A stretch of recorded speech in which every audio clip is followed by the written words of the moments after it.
Novels forever में खुश आमदीद।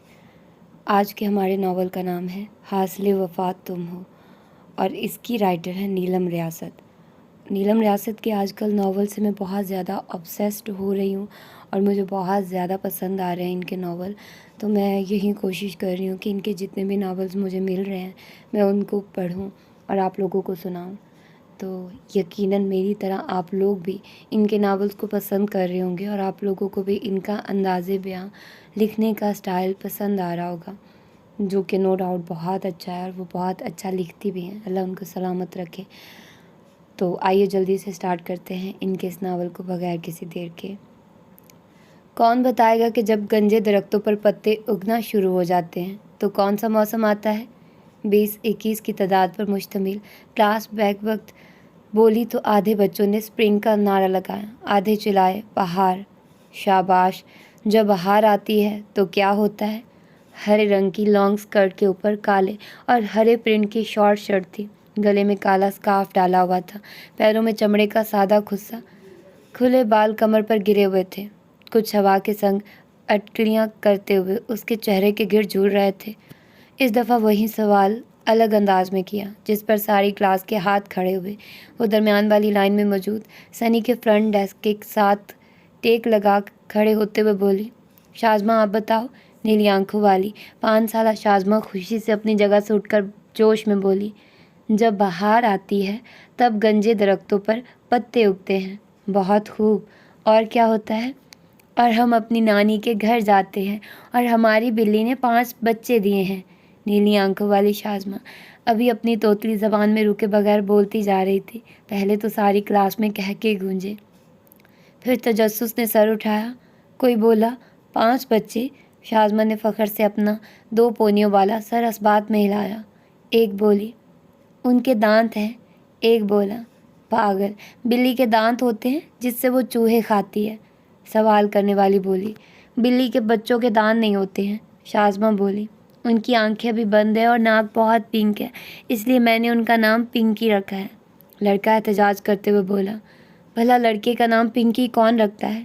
मेरी बिल्ली है, मैं उसका जो मर्जी नाम रखूं। तुम क्यों बोल रहे हो। अपनी बिल्ली का नाम बदलो। मिस, ये मुजम्मिल मेरी बिल्ली को बुरा कह रहा है। लड़ाई शुरू होती देखकर उस्तानी अपने हाथ सुलह के अंदाज में बुलंद करते हुए बोली, बस बस, लड़ाई बिल्कुल नहीं करनी है। चलो सब लोग तैयार हो जाओ। किसी को याद है कि आज हम क्या बना रहे हैं। सब एक आवाज़ बोले, आज हम बाहर का बाग बना रहे हैं। बिल्कुल। जो पेंट करना चाहता है वो जल्दी से उस कोने में पड़ी अपनी पेंट करने वाली शर्ट पहन ले और जो कार्डबोर्ड पर गार्डन बना रहे हैं वो दूसरे कोने में चले जाएं। उसने पहले से ही 2 कोनों में नीचे चटाई बिछाकर एक पर पेंट और ब्रश रखे हुए थे और दूसरी तरफ कार्डबोर्ड के साथ ग्लू और मुख्तलिफ रंगों के टिश्यू पेपर वगैरह मौजूद थे। जैसे ही बच्चे अपने लिए जगह चुनकर बैठ गए, पेंट वालों ने यूनिफॉर्म के ऊपर वो वाली शर्ट पहन ली जो उनके घर से बड़े साइज़ की पुरानी शर्ट मंगवाई गई हुई थी। वो हाथ में ड्राइंग की बड़ी बड़ी शीट्स लेकर आगे बढ़ी। अब मैं सबको एक एक शीट दूंगी। सबसे पहले आपने उसके ऊपर अपना नाम लिखना है, फिर काम शुरू करना है। बारी बारी सारे बच्चों के दरमियान पेपर तकसीम करने के बाद वो उनके पास वहीं चटाई पर बैठने जा रही थी जब क्लासरूम के दरवाजे पर दस्तक हुई। उसने पढ़ कर देखा।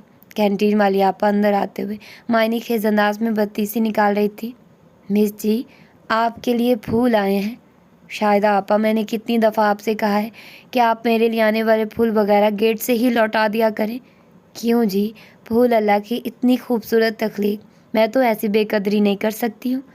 मिस ने शायदा के हाथ से छीनने के अंदाज में फूल और काट लिया। आज पूछ ही लिया, आपको इस काम के कितने पैसे मिलते हैं। झूठ मत बोलिएगा। अच्छा, मैं भी झूठ बोलकर गुनाह क्यों कमाऊँ। हर रोज़ का 1000 रुपया मिलता है। उसके अलावा हर हफ्ते मैकडॉनल्ड के फैमिली को कूपन मिलते हैं। पिछले हफ्ते खूबसूरत धागे के काम की इतनी नफीस चादर मिली थी। मिस जी, क्या बताऊं, उसे एक चादर की वजह से मेरी पूरी अलमारी में रौनक आ गई हुई है। मिस ने आंखें घुमाई। अच्छा, आप यहाँ से जाइए। शुक्रिया। ले जी, शुक्रिया किस बात का, मैं हर वक्त हाजिर हूँ। हुक्म करिए। वैसे कोई जवाब भेजना है। उसने फूल और कार्ड अपने मेज़ पर रखने के बाद शाहिदा को यूँ देखा जैसे उसकी दिमागी हालत पर शुबा कर रही हो। शाहिदा जल्दी से सफाई देते हुए बोली, मिस जी, ये एटिकेट्स में आता है जी। मैं अपनी मिस मैविश को ही ले लें। पिछले हफ्ते उनके लिए चॉकलेट लाए। उन्होंने उसी वक्त शुक्रिया का नोट लिखकर भेजा था। आपके तो कई महीनों से बिला नागा फूल और कार्ड आ रहे हैं। मुझे तो डर पड़ गया कहीं पाकिस्तान में फूलों की किल्लत ना पड़ जाए, बंदा कोई छोटा मोटा बुक्के खरीद ले। ना जी ना, ये कोई 1000 फूल जोड़कर ख़ास गुलदस्ते बनते होंगे जो यहाँ फूल में पड़े पड़े सड़ जाते हैं स्कूल में। एक बंदा इतनी मेहनत कर रहा है, बेचारे का शुक्रिया ही अदा कर दे। आप बराए करम जाइए, और अगर आपने अपनी हरकतें ना बदली, मैं वाकई मैडम के आगे आपकी शिकायत लगा दूंगी। नहीं नहीं मिस जी, ये जुल्म मत करना। मेरे बच्चों के छोटे छोटे बच्चे हैं, वो मुझसे फरमाइशें करते हैं, नानी ये लेना है, दादी वहाँ जाना है। मेरी नौकरी चली गई तो मैं उनकी फरमाइशें कैसे पूरी करूँगी। मुझ गरीब बूढ़ी औरत के बुढ़ापे पर रहम खाओ। उसने शायदा की आखिरी लाइन के जवाब में उसके ताज़ा ताज़ा कलर हुए डर्टी ब्राउन बालों और ग्रे नाखनों को जताती नज़रों से देखा। उसका इशारा समझकर शाहिदा बोली, क्या मतलब, मुझे जीने का कोई हक नहीं है? अभी तो आकर मुझे वक्त मिला है थोड़ा फैशन करने का। पहले तो औलाद को पालने और उनके खर्चे पूरे करने के चक्कर में मत मारी रहती थी। बस छोटी बेटी रह गई है, बाकी सब अपने घरों वाले हो गए। ना मैं अपनी किसी बेटी के साथ रहती हूँ ना बेटे के साथ। अपना कमाती हूँ मर्जी से, जहाँ जी चाहे लगाती हूँ। औलाद का मुंह नहीं देखना पड़ता है। मैं आपकी हिम्मत और जवांमर्दी को सलाम पेश करती हूँ, मगर अपनी ज़ाती ज़िंदगी में मदाखलत की इजाज़त हरगिज़ नहीं दे सकती हूँ। अच्छा इतना तो बता दो, उस बेचारे ने ऐसा क्या कर दिया हुआ है? क्या तुमसे शादी करना चाहता है? कार्ड में क्या लिख कर भेजता है? अल्लाह हाफिज़ शाहिदा बाजी, मैं मसरूफ़ हूँ। बड़ी ही बेमुरव्वत हो। शाहिदा के जाने के बाद वो क्लासरूम की वाहिद अलमारी की जानिब बढ़ी। अलमारी के अंदर लगी चाबी घुमाकर पट खोला तो सामने एक बड़ी तह में सफ़ेद और पिंक लिफाफों में लिपटे कार्ड पड़े थे। कुछ सोचकर उसने हाथ में पकड़ा कार्ड खोला। लंबी लंबी खूबसूरत लिखाई में दर्ज था, I want to have babies with you. Card पढ़ने के बाद चंद पल तक सांस लेना भूल गई। अपना सर अलमारी के पट के साथ टिकाकर आंखें बंद करके खोली तो उनमें हल्की सी नमी थी। आज पहली दफ़ा उसने कार्ड खोला था, वरना जैसे मिलता वैसे ही बंद हालत में अलमारी में रख देती थी। उसने मसरूफ़ बच्चों पर एक नज़र डाली और पुराने पड़े कार्ड्स में से एक उठाकर खोला जिसमें लिखा हुआ था, my home is where you are. उसने संजीदा चेहरे समेत अगले कार्ड का लिफाफा फाड़कर खोला, you are my only family. वो इतने महीनों से अपने दिल के गर्द सर दीवार खड़ी किए हुए थी, जिसमें से उस शख्स के ख्याल को भी गुजर कर दिल तक जाने की इजाज़त नहीं थी। जालिम लोग इतने खालिस एहसासात के हकदार नहीं होते हैं। उसके पैरों के पास सफ़ेद और पिंक लिफाफों का ढेर नमूदार हो रहा था। अगले कार्ड पर कह रहा था, I am falling for you and the depth is growing deeper and deeper with each passing day. उसके लबों पर इस्तज़ाया मुस्कुराहट दौड़ गई। तुम्हें अब मोहब्बत हुई है जब कुछ बचा ही नहीं। उसने वो कार्ड फाड़कर टुकड़े टुकड़े करने के बाद अलमारी के एक कोने में पड़े सूखे फूलों के ढेर पर फेंक दिया। ये तुम्हारी मोहब्बत की कब्र और उस पर पड़े बासी फूल। आज ऐसे तय कर लिया था एक ही दफ़ा सारे ज़ख्म कुरेद कर ही दम लेना है। अगला कार्ड कह रहा था, I miss you so bad, it hurts like hell. होंठ कपकपाए, जिनको दांतों तले इतनी सख्ती से दबाया कि मुंह में खून का जायका घुल गया। गाल पर गिराने वाले आंसू को हाथ की पुश्त के साथ झटक दिया। तुम्हारे चंद डायलॉग्स मार देने से मेरी तकलीफ़ कम तो नहीं हो जाएगी। अच्छा है कि तुम्हें तकलीफ़ होती है, मैं तुम पर तरस नहीं खाऊंगी। ये नहीं था कि पिछले 6 माह से कार्ड मिलने वाले कार्ड्स के बारे में उसको ख्याल ना आया हो कि आखिर उनके अंदर क्या लिखा गया होगा, मगर फिर भी जो सामने आ रहा था उसकी उम्मीद ना थी। वो बस ग्रेटिंग्स ही समझती रही। हाथ में कान के अंदाज में चल रहे थे जैसे एक ही दफ़ा में सारे कार्ड पढ़ लेना चाहती हो। I know I don't deserve you forgiveness for your giveness but I am still asking for it. बेवकूफ़ तरीन इंसान, you are the only one for me, always have been and always will be. तुमने कभी मुझे ख़ास होने का एहसास न दिलाया। मैं सिर्फ तुम्हारी ज़िंदगी में एक काराम पुर्जा थी, जैसे तुम्हारी कार, फ़ोन या कंप्यूटर, जो ज़रूरत के तहत अहम तो होते हैं मगर जिनके ना होने से ज़िंदगी नहीं रुकती है, बल्कि आसानी से उनका मुतबादिल मिल जाता है। कम होम, तुमने ही तो कहा था अपने घर चली जाओ, अब आवाज़ क्यों दे रहे हो? मैं अपने घर हूँ। Without you I feel so empty. तुमने मुझे खोखला कर दिया तो खुद कैसे खुश रह सकते हो? I don't want to live without you. ये रास्ता तुमने खुद चुना था, मुझे तो बस हुक्म दिया गया था। All my life I worked so hard to win their love, their acceptance, and I pushed away the only person who really love me. I hate myself. बहुत देर की मेहरबान आते आते I feel so miserable. Sometimes I don't even want to get out of my bed. Well, I don't sleep much. I have big dark circles around my eyes, but you won't be able to see them cause of my color. दूसरा आंसू काली स्याही के ऊपर गिरा था। Begging for a second chance. अगला card खोला जिसमें लिखा था, Now I know why you were so used to of talking to him all the time. I found out he is a very good listener, way better than I ever was. उसने कामते हाथों से सारे card वापस अलमारी के अंदर फेंक के पैरों के पास जमा होने वाले लिफाफे भी उठाकर अलमारी में मौजूद सूखे फूलों के ढेर पर फेंक कर अलमारी बंद की, चाबी घुमाकर ताला लगाया और चाबी ताले से निकालने के बाद अपने डेस्क के दराज में फाइल के नीचे छुपा दी, ताकि ना चाबी सामने नज़र आए, ना ही तजस्सुस के हाथों फिर से कार्ड पढ़े कि बाकी के कार्ड्स में क्या दर्ज है। फ़ोन की स्क्रीन खोलकर कैमरे से देखकर टिश्यू की मदद से अपनी आंखें साफ की। होंठ के कोने में खून रसा हुआ था, जिसको टिश्यू में जज्ब करने के बाद अपनी कुर्सी पर बैठकर पानी की बोतल उठाकर 2-4 घूंट पीकर अपने हवास काबू में किए।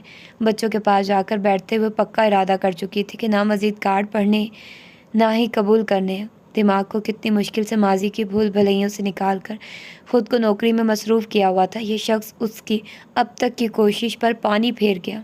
उसकी याद आते ही फिर से आंसू भर आए, जिन्हें बेदर्दी से पोंछकर आगे बढ़ गई। रात के पिछले पहर आसमान पर चमकने वाले सितारे अपनी ड्यूटी पूरी होने पर खुशी से मानित पड़ते जा रहे थे, जैसे थके आ रहे मुलाजिम दिन भर काम करने के बाद खुशी खुशी एक एक करके दफ्तर छोड़ते जा रहे हों। आमतौर पर भी बालकनी पर से रात का बड़ा हसीन मंजर नज़र आता था, मगर आज उसको 4 चांद लगे हुए थे, क्योंकि सारा घर मसनूही रोशनियों में नहाया हुआ था। दिन भर की भाग दौड़ के बाद उस वक्त खामोश बालकनी पर चलती सबके हवा में बैठना मज़ा भी देता, जो परेशानी उसके असाब पर सवार न होती। आपा आपकी सास किस कदर दिखावा करती हैं। नहीं तो क्या, नहीं तो जाकर देखिए कैसे अपनी देवरानियों को दुल्हन के सोने के सेट पे सेट दिखा रही हैं। और मुझे अच्छी तरह याद है आपकी शादी पे उन्होंने सब जेवर नकली डाला था। कितनी दोगली औरत है। सारा की निगाहें बाहर गेट पर लगी हुई थी, जहाँ से उस एक सफ़ेद कार ने आना था। उसने एक बेचैन सी नज़र कलाई पर बंधी रेड गोल्ड डायल और पिंक स्ट्रैप वाली घड़ी पर डाली और मुंह में बुड़बुड़ाई, सुबह के 3 बज गए, आखिर ये किधर रह गया है। अमारा ने बहन की बेचैनी को नज़र में रखते हुए कोई 10वीं दफ़ा का दिया मशवरा फिर से दोहराया। आपा, आज के दौर में सबसे अहम ईजाद फ़ोन है, जिसकी मदद से आप अपने मजाजी खुदा को फ़ोन करके उनकी खैरियत मालूम कर सकती हैं। मगर नहीं, फ़ोन कर चुकी हूँ मेरी माँ, मगर उसका फ़ोन नहीं लग रहा है। तो उनके ड्राइवर के नंबर पर कर लें, वो इस वक्त ड्राइवर के बगैर गया हुआ है। वैसे भी दिन को अच्छा नहीं लगेगा कि मैं ड्राइवर को फ़ोन करूं।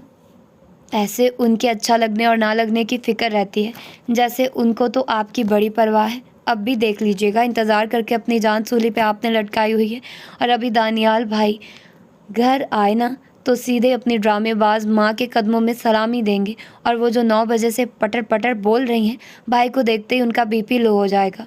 और फिर आप बैठी रहिएगा खाली पेट बगैर नींद के। इतने सच्चे तजिए पर सारा ने अपनी बहन को तगड़ी सी घूरी से नवाजा और बोली, तुम्हें ना अम्मा के साथ ही घर भेज देना चाहिए था। कितनी तेज़ ज़बान है, बोलते हुए ये भी नहीं सोचती हो शादी वाला घर है, किसी ने सुन लिया तो क्या सोचेगा। ये सब सोचने के लिए आप मौजूद तो हैं। अम्मा ठीक ही कहती हैं। उसकी निगाह फिर गेट पर थी, जब वे ख्याली में पूछ बैठी, क्या कहती हैं? यहीं कि पता नहीं सारा को किस दिन अकल आएगी। गाड़ी की हेडलाइट्स और गालिब एक साथ नमूदार हुए थे। भाभी, निगाहें गेट पर रखे अपने पास खड़े देवर को जवाब दिया, मेरे दोस्त घर जा रहे थे, मगर मैंने उन्हें रोक लिया है कि इस वक्त वापसी की क्या तुक बनती है। नौकर सारे जा चुके हैं, प्लीज़ आप ज़रा बाहर वाले गेस्ट रूम और ड्राइंग रूम में बिस्तर लगवा दें। उसने बगैर सोचे समझे रूटीन के मुताबिक अच्छा कहकर बात ख़त्म कर दी। ज़रा जल्दी लगा दे प्लीज़, अब बड़ी नींद आ रही है। हाँ हाँ तुम चलो, मैं आ रही हूँ। वो बालकनी पर लगी कुर्सी पर से उठी।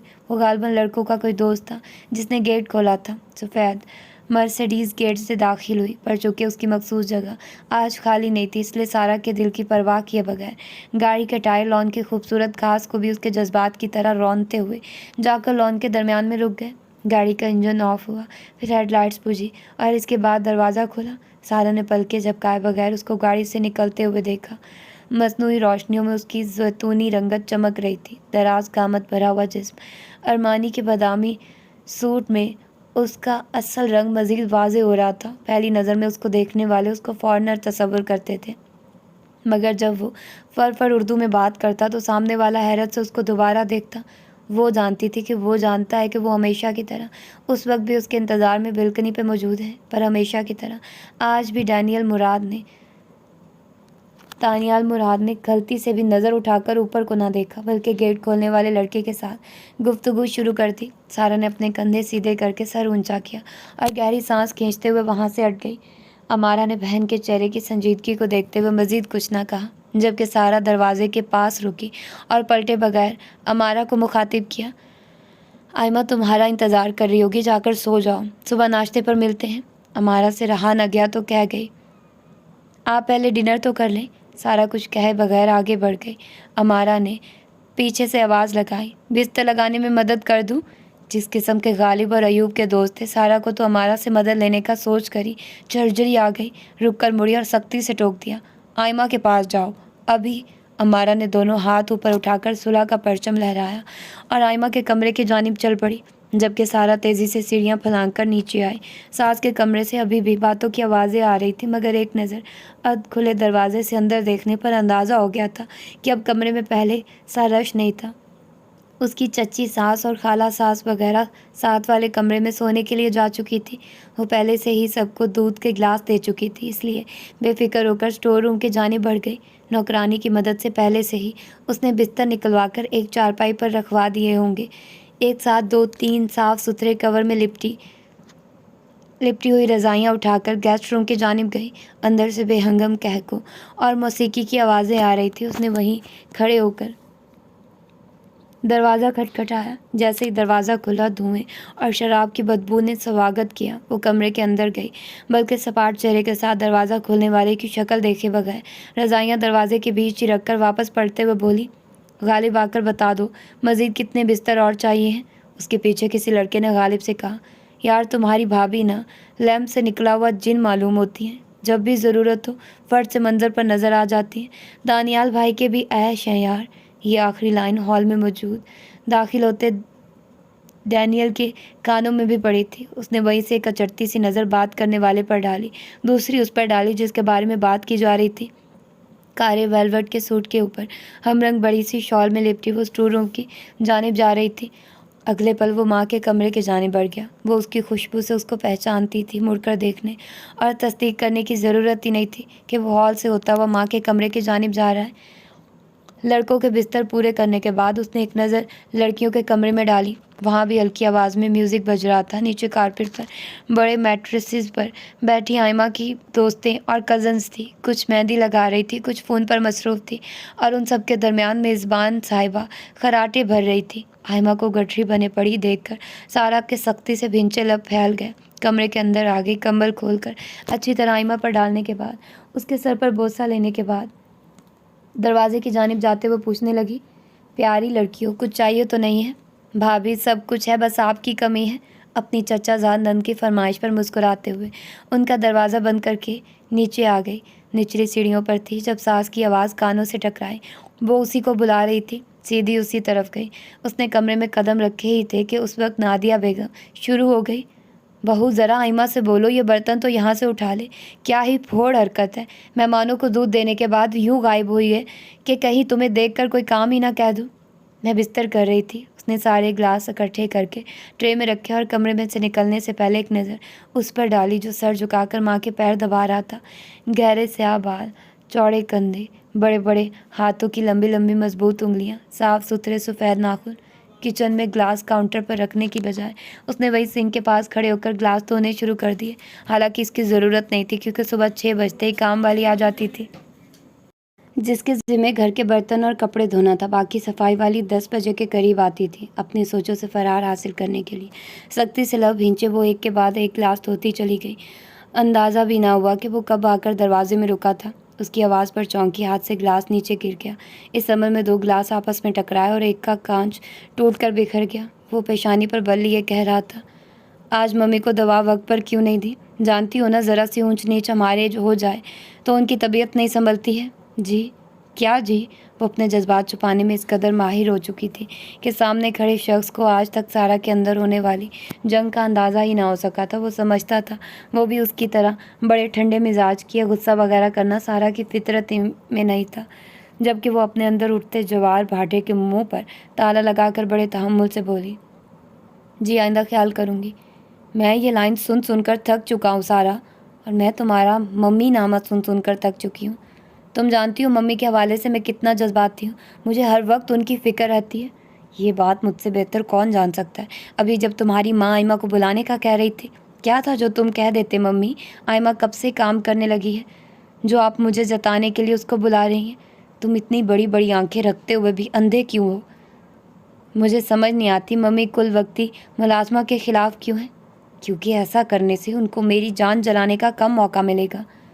कमरे में चलें या भी काम है? ओहो, तो तुम्हें मैं नज़र आ ही गई। वो सर हिलाकर टेबल क्लॉथ के साथ हाथ साफ करती हुई मेज़ की जानिब आ गई, जहाँ कांच के जग में दूध पड़ा हुआ था। बर्नर ऑन करके दूध को पैन में डालकर गर्म करने को रखा। इस दौरान वो बावर्ची खाने से जा चुका था। वो सास के कमरे में आई, जहाँ वो माँ के सरहाने के पास बैठकर सरगोशियों में कुछ बता रहा था। सारा ने सास के पैरों की जानिब पड़ा, अपने शौहर का कोट और टाई उठाई, नीचे फर्श पे रखा स्याह चमड़े का बैग पकड़ा और कमरे से निकल आई। सास बेटे को कह रही थी, अपने भाइयों को तो तुम जानते ही हो, अभी बच्चे हैं, बड़े होकर समझदार हो जाएंगे, अभी तो सब कुछ तुम्हें ही संभालना है। सारा ने सोचा, हाँ शादी के काबिल हो गए हैं पर काम के लिए बड़े नहीं हुए। वैसे भी सारा बोझ उठाने के लिए एक गधा जो है वही काफ़ी है, जो अपनी नींद आराम सबसे लापरवाह है। पहले ऊपर जाकर उसकी चीज़ें कमरे में रख कर आई, फिर आकर दूध को वापस जग में डाला, जग और एक गिलास को ट्रे में रखा, फिर फ्रिज में रखा, प्लेटर निकालकर माइक्रोवेव में रखा। 3 मिनट बाद प्लेटर निकालकर उसी ट्रे में रखा। ट्रे लेकर किचन से निकल रही थी जब वो फिर मंजर पर आया। ये बत्ती बंद करके दरवाजे को बाहर से लॉक लगा दे। उसने कुछ कहे बगैर सारा के कहे पर अमल कर दिया। दोनों एक साथ आगे पीछे सीढ़ियाँ चढ़ते ऊपर आए और दोनों ने वही गलती फिर कर दी जो पिछले 3 दिन से बार बार हो रही थी। अपने साबका कमरे के दरवाजे पर पहुंच गए, मगर ताज़ा पेंट की बूंद नथनों से टकराते ही सारा ने जैसे माथा पीटा और कदम दूसरी सिमत को उठ गए। वो जो उससे एक कदम के फासले पर आ रहा था, हैरत से सारा को दूसरी सिमत में जाते देखा। फिर वजह याद आते वो बहुएं अचकाकर उसके पीछे आ गया। सारा का जख्म फिर से ताज़ा हो गया। कैसे ये शख्स अपने भाई की फरमाइश पर बगैर चू चरा किए उसको अपना कमरा दे सकता है? इनकार क्यों नहीं किया था? कमरे में आकर उसने ट्रे को मेज़ पर रखा, जबकि वो कमरे के दरवाजे में ही रुक गया था। पैंट की जेबों में हाथ डालकर अपने नए कमरे का जायज़ा ले रहा था। सारा जानती थी वो खुद भी इस कमरे में खुश नहीं है, क्योंकि हर सुबह तैयार होते हुए वो टीवी पर खबरें सुनने के दौरान दीवारगीर खिड़की से बाहर का मंजर देखा करता था। ये उसका सबसे पसंदीदा तरीन मशगरा था। रात को अक्सर वो खिड़की में खड़ा होकर बाहर के मंजर में गुम होकर 2 से 3 सिगरेट पीता था। ये कमरा उसको कैद खाना लगता था। डैनियल मुराद जैसी आज़ाद रूह कमरे में आसमान नज़र न आने की वजह से उदास थी। ये कमरा एक तो छोटा था और खिड़की तो दूर, एक रोशनदान तक ना था। पुराने कमरे में वॉक इन क्लोजेट था, यहाँ एक लकड़ी की अलमारी। डैनियल के आधे से ज़्यादा कपड़े जूते सारा ने ऊपर वाले स्टोर रूम में रखकर फ़िलहाल ताला लगाया हुआ था। शादी की मसरूफियत ख़त्म होने के बाद ही उनसे निपटा जा सकता था। अलमारी से अपना और शौहर का नाइट सूट निकाला। डैनियल का सूट बेड पर डालकर खुद वॉशरूम में चली गई। सिर्फ 3 मिनट बाद बाहर आ गई। वो बेड पर आड़ा लेटा मिला। कपड़े बदलने? ये कमरा मुझे पसंद नहीं है, मैं जानती हूँ। छत पर सो जाएं? वो पूछ रहा था। वो बोली, ठंड ज़्यादा है, इधर ही गुजारा करें। मैंने एक कंपनी से बात कर ली है, मैं सोच रहा हूँ ऊपर अपने लिए 2-4 कमरे बनवा लेता हूँ। मारिया के साथ कमरा तब्दील कर लें या आइमा के साथ। दोनों कमरों में खिड़कियाँ हैं। मारिया को अपना कमरा बहुत पसंद है, मैं उससे ऐसी कोई फरमाइश नहीं करना चाहता हूँ, और आइमा से तो बिल्कुल भी नहीं। तुम मांगो भी तो मारिया तुम्हें सीधा इनकार कर देगी, और आइमा से तुम वाकई नहीं मांगोगे। मैं अपनी मर्ज़ी से अपना कमरा बनवाना चाहता हूँ। छोटे छोटे कमरों में मेरा दम घुटता है। वो उठकर कपड़े बदलने चला गया। सारा ने कमरे की लंबाई और चौड़ाई पर नज़र डाली। स्टैंडर्ड साइज कमरा था, मगर डैनियल मुराद के लिए छोटा था। अपना प्लेटर उठाकर बेड पर बैठकर खाना खाने लगी। वो कपड़े बदल कर आया, मेज़ के पास रुककर ग्लास में से अपने लिए दूध निकालकर वहीं खड़े खड़े पी गया। एक के बाद एक दूसरा ग्लास भरा और आधा बीच में छोड़कर रिमोट हाथ में लेकर टीवी ऑन करते हुए उससे बोला, तुम अपने खाने की रूटीन कब बदलोगी? जब तुम वक्त से घर आना सीख जाओगे, जब आप बैठकर मशरूब पीना सीख लेंगे। उसने एक चढ़ती सी नज़र बीवी पर डाली। घर में हर वक्त दुपट्टा लेकर घूमने वाली अपने कमरे में आते ही दुपट्टे से लाताल्लुक हो जाती थी। कांटे की मदद से खाना ख़त्म करने के बाद वो मीठा खाने लगी। वो कमरे में रमाई में चक्कर काट रहा था। सफ़ेद गरम शलवार सूट में वो सारा के दिल पे राज कर रहा था। वक्फे वक्फे से वो नज़र उठाकर उसको देख लेती, जो किसी गहरी सोच में गुम था। काश तुमने अपना बोझ बांटना सीखा होता। वो ये सारी बातें खुद से करती थी। सामने वाले के फरिश्तों को भी उसकी सोच की परवाज़ की का अंदाज़ा न था। वो रह ना सकी। पूछ लिया, क्या कोई परेशानी है? वो चौंका, नज़र उठाकर सारा को देखा। 2 पल गैर दिमागी हालत में तके गया। फिर जब एहसास हुआ कि वो जवाब की मुंतज़िर है, तो नफ़ी में गर्दन हिला दी। नहीं, ऐसी कोई बात नहीं है। तुमने अगर खाना खा लिया हो तो लाइट बंद कर दूँ? सारा का जी चाहा हाथ में पकड़ी प्लेट खींच कर फर्श पर मारे, मगर वो बज़ाहिर उसी तहम्मुल से बोली, खा लिया, आप लाइट बंद कर लें। वो लाइट बंद करके बेड पर अपनी जगह पर नीम दराज हो गया। वो खूब जानती थी अगला अमल क्या होना है। वही हुआ। डैनियल ने सिगरेट सुलगाया और टीवी पर नज़रें जमाए लेटा। हर 2-3 मिनट बाद कश भरता। प्लेट को मेज़ पर रखने के बाद डैनियल का छोड़ा दूध पिया।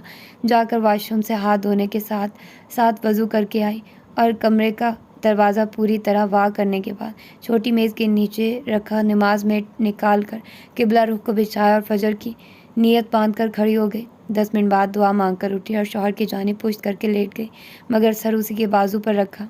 वो उसके इस अमल का बिल्कुल ऐसे आदी था जैसे इंसान सांस लेने का आदी होता है, बल्कि अब ऐसा होता था कि उसको बेड में आता देख कर ही वो लाशौरी तौर पर ही अपना बाजू फैला देता। सारा ने गहरी सांस भरते हुए आंखें मूंद ली।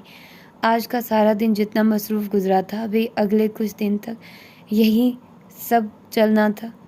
4 बज रहे थे, मगर नीचे से अभी भी लड़कों के बातें करने की आवाज़ें आ रही थी। वो शायद गनूदगी में चली गई थी जब कमरे में सरगोशी उभरी। अयूब ने गाड़ी मारी है। गाड़ी का तो जो नुकसान हुआ सो हुआ, मगर फुटपाथ पर चलते हुए आदमी की टांग टूट गई है। वो पूरी तरह उसकी तरफ जानिब घूमी। आप इसलिए मैरिज हॉल से गायब हुए थे? हाँ, पुलिस केस बन जाना था। ज़ख्मी आदमी का ऑपरेशन होना है।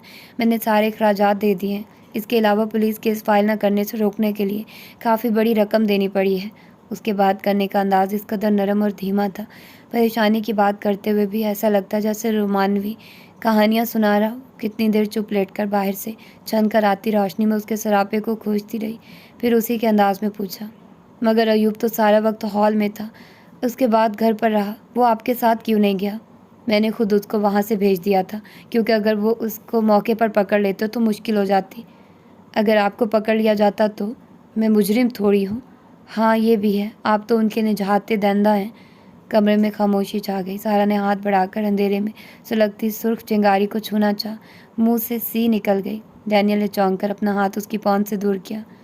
क्या सिगरेट पीने से सारा कुछ ठीक हो जाता है? सारी परेशानी दूर हो जाती है? अंधेरे में डैनियल के लब फैले, मगर वो देख न सकी। सो जाओ। वो बच जाने वाले टुकड़े को ऐश ट्रे में मसलते हुए उठा और जाकर दरवाज़ा बंद कर आया। सारा अभी तक उसकी बताई बातों को जहन में दोहराते हुए उसकी कमीज़ के बटनों से खेल रही थी, जब कमरे में उसके खर्राटे गूंजने लगे। जिनकी वजह से तुम्हारा माली नुकसान हुआ और तुम शाम 10 बजे से गायब रहे हो। उन्होंने तो मेहंदी के फंक्शन में तुम्हारा इंतज़ार करना तो दूर, तुम्हारा जिक्र तक ना किया। फैमिली फ़ोटोग्राफ में भी तुम शामिल नहीं हुए। पैसे तो मुझे भी वैसे नौकरानी का दर्जा दिया जाता है। मुझसे तुम्हारे साथ रवां रखा जाने वाला रवैया बर्दाश्त नहीं होता है। सारा का हाथ वहीं थम गया कि कहीं उसकी हरकत से डैनियल की नींद न टूट जाए। आंखें मूंद कर लेटे लेटे न जाने कब वो खुद भी नींद की वादी में उतर गई। 9:45 हो रहे थे। नौजवान नस्ल तो अभी तक सो रही थी, मगर बड़े सब जाग रहे थे। इसलिए सुबह बहुत देर में सोने के बावजूद 9:15 बजे ही उसकी आंख खुल गई थी, जब मुलाजमा ने जाकर उसका दरवाज़ा खटखटाकर ऐलान किया था कि बड़ी बीबी कह रही हैं नीचे आकर मेहमानों के नाश्ते का इंतज़ाम करें। शुक्र था कि नाश्ता एक 5 स्टार से तैयार होकर आया था। उसको बस निकाल कर सबको पेश करना था। पहले नीचे आते साथ ही उसने अपने लिए कॉफ़ी का कप बनाया और लग गई काम से। 12 कुर्सियों के मेज़ पर तमाम ख़वातीन भरा जमान थी। साथ में कुछ कुर्सियाँ मज़ीद लगा ली गई थी। फैमिली हेड की कुर्सी पर नादिया बेगम खुद बड़ा जमान थी। शादी के दिनों के लिए एक नई मुलाजमा का इंतज़ाम था, जिसके साथ मिलकर उसने नाश्ता लगाया था। अभी आखिरी दफ़ा मेज़ का जायज़ा ले रही थी जब नादिया बेगम ने उसको मुखातिब किया। क्या दानियाल अभी तक सो रहा है? जी मालूम नहीं, शायद जाग गए हों। भाई कैसी लापरवाही है, जाओ पता करो। अभी जाग गया होगा तो उसको बोलो आकर मेरे साथ नाश्ता करे। जी अच्छा।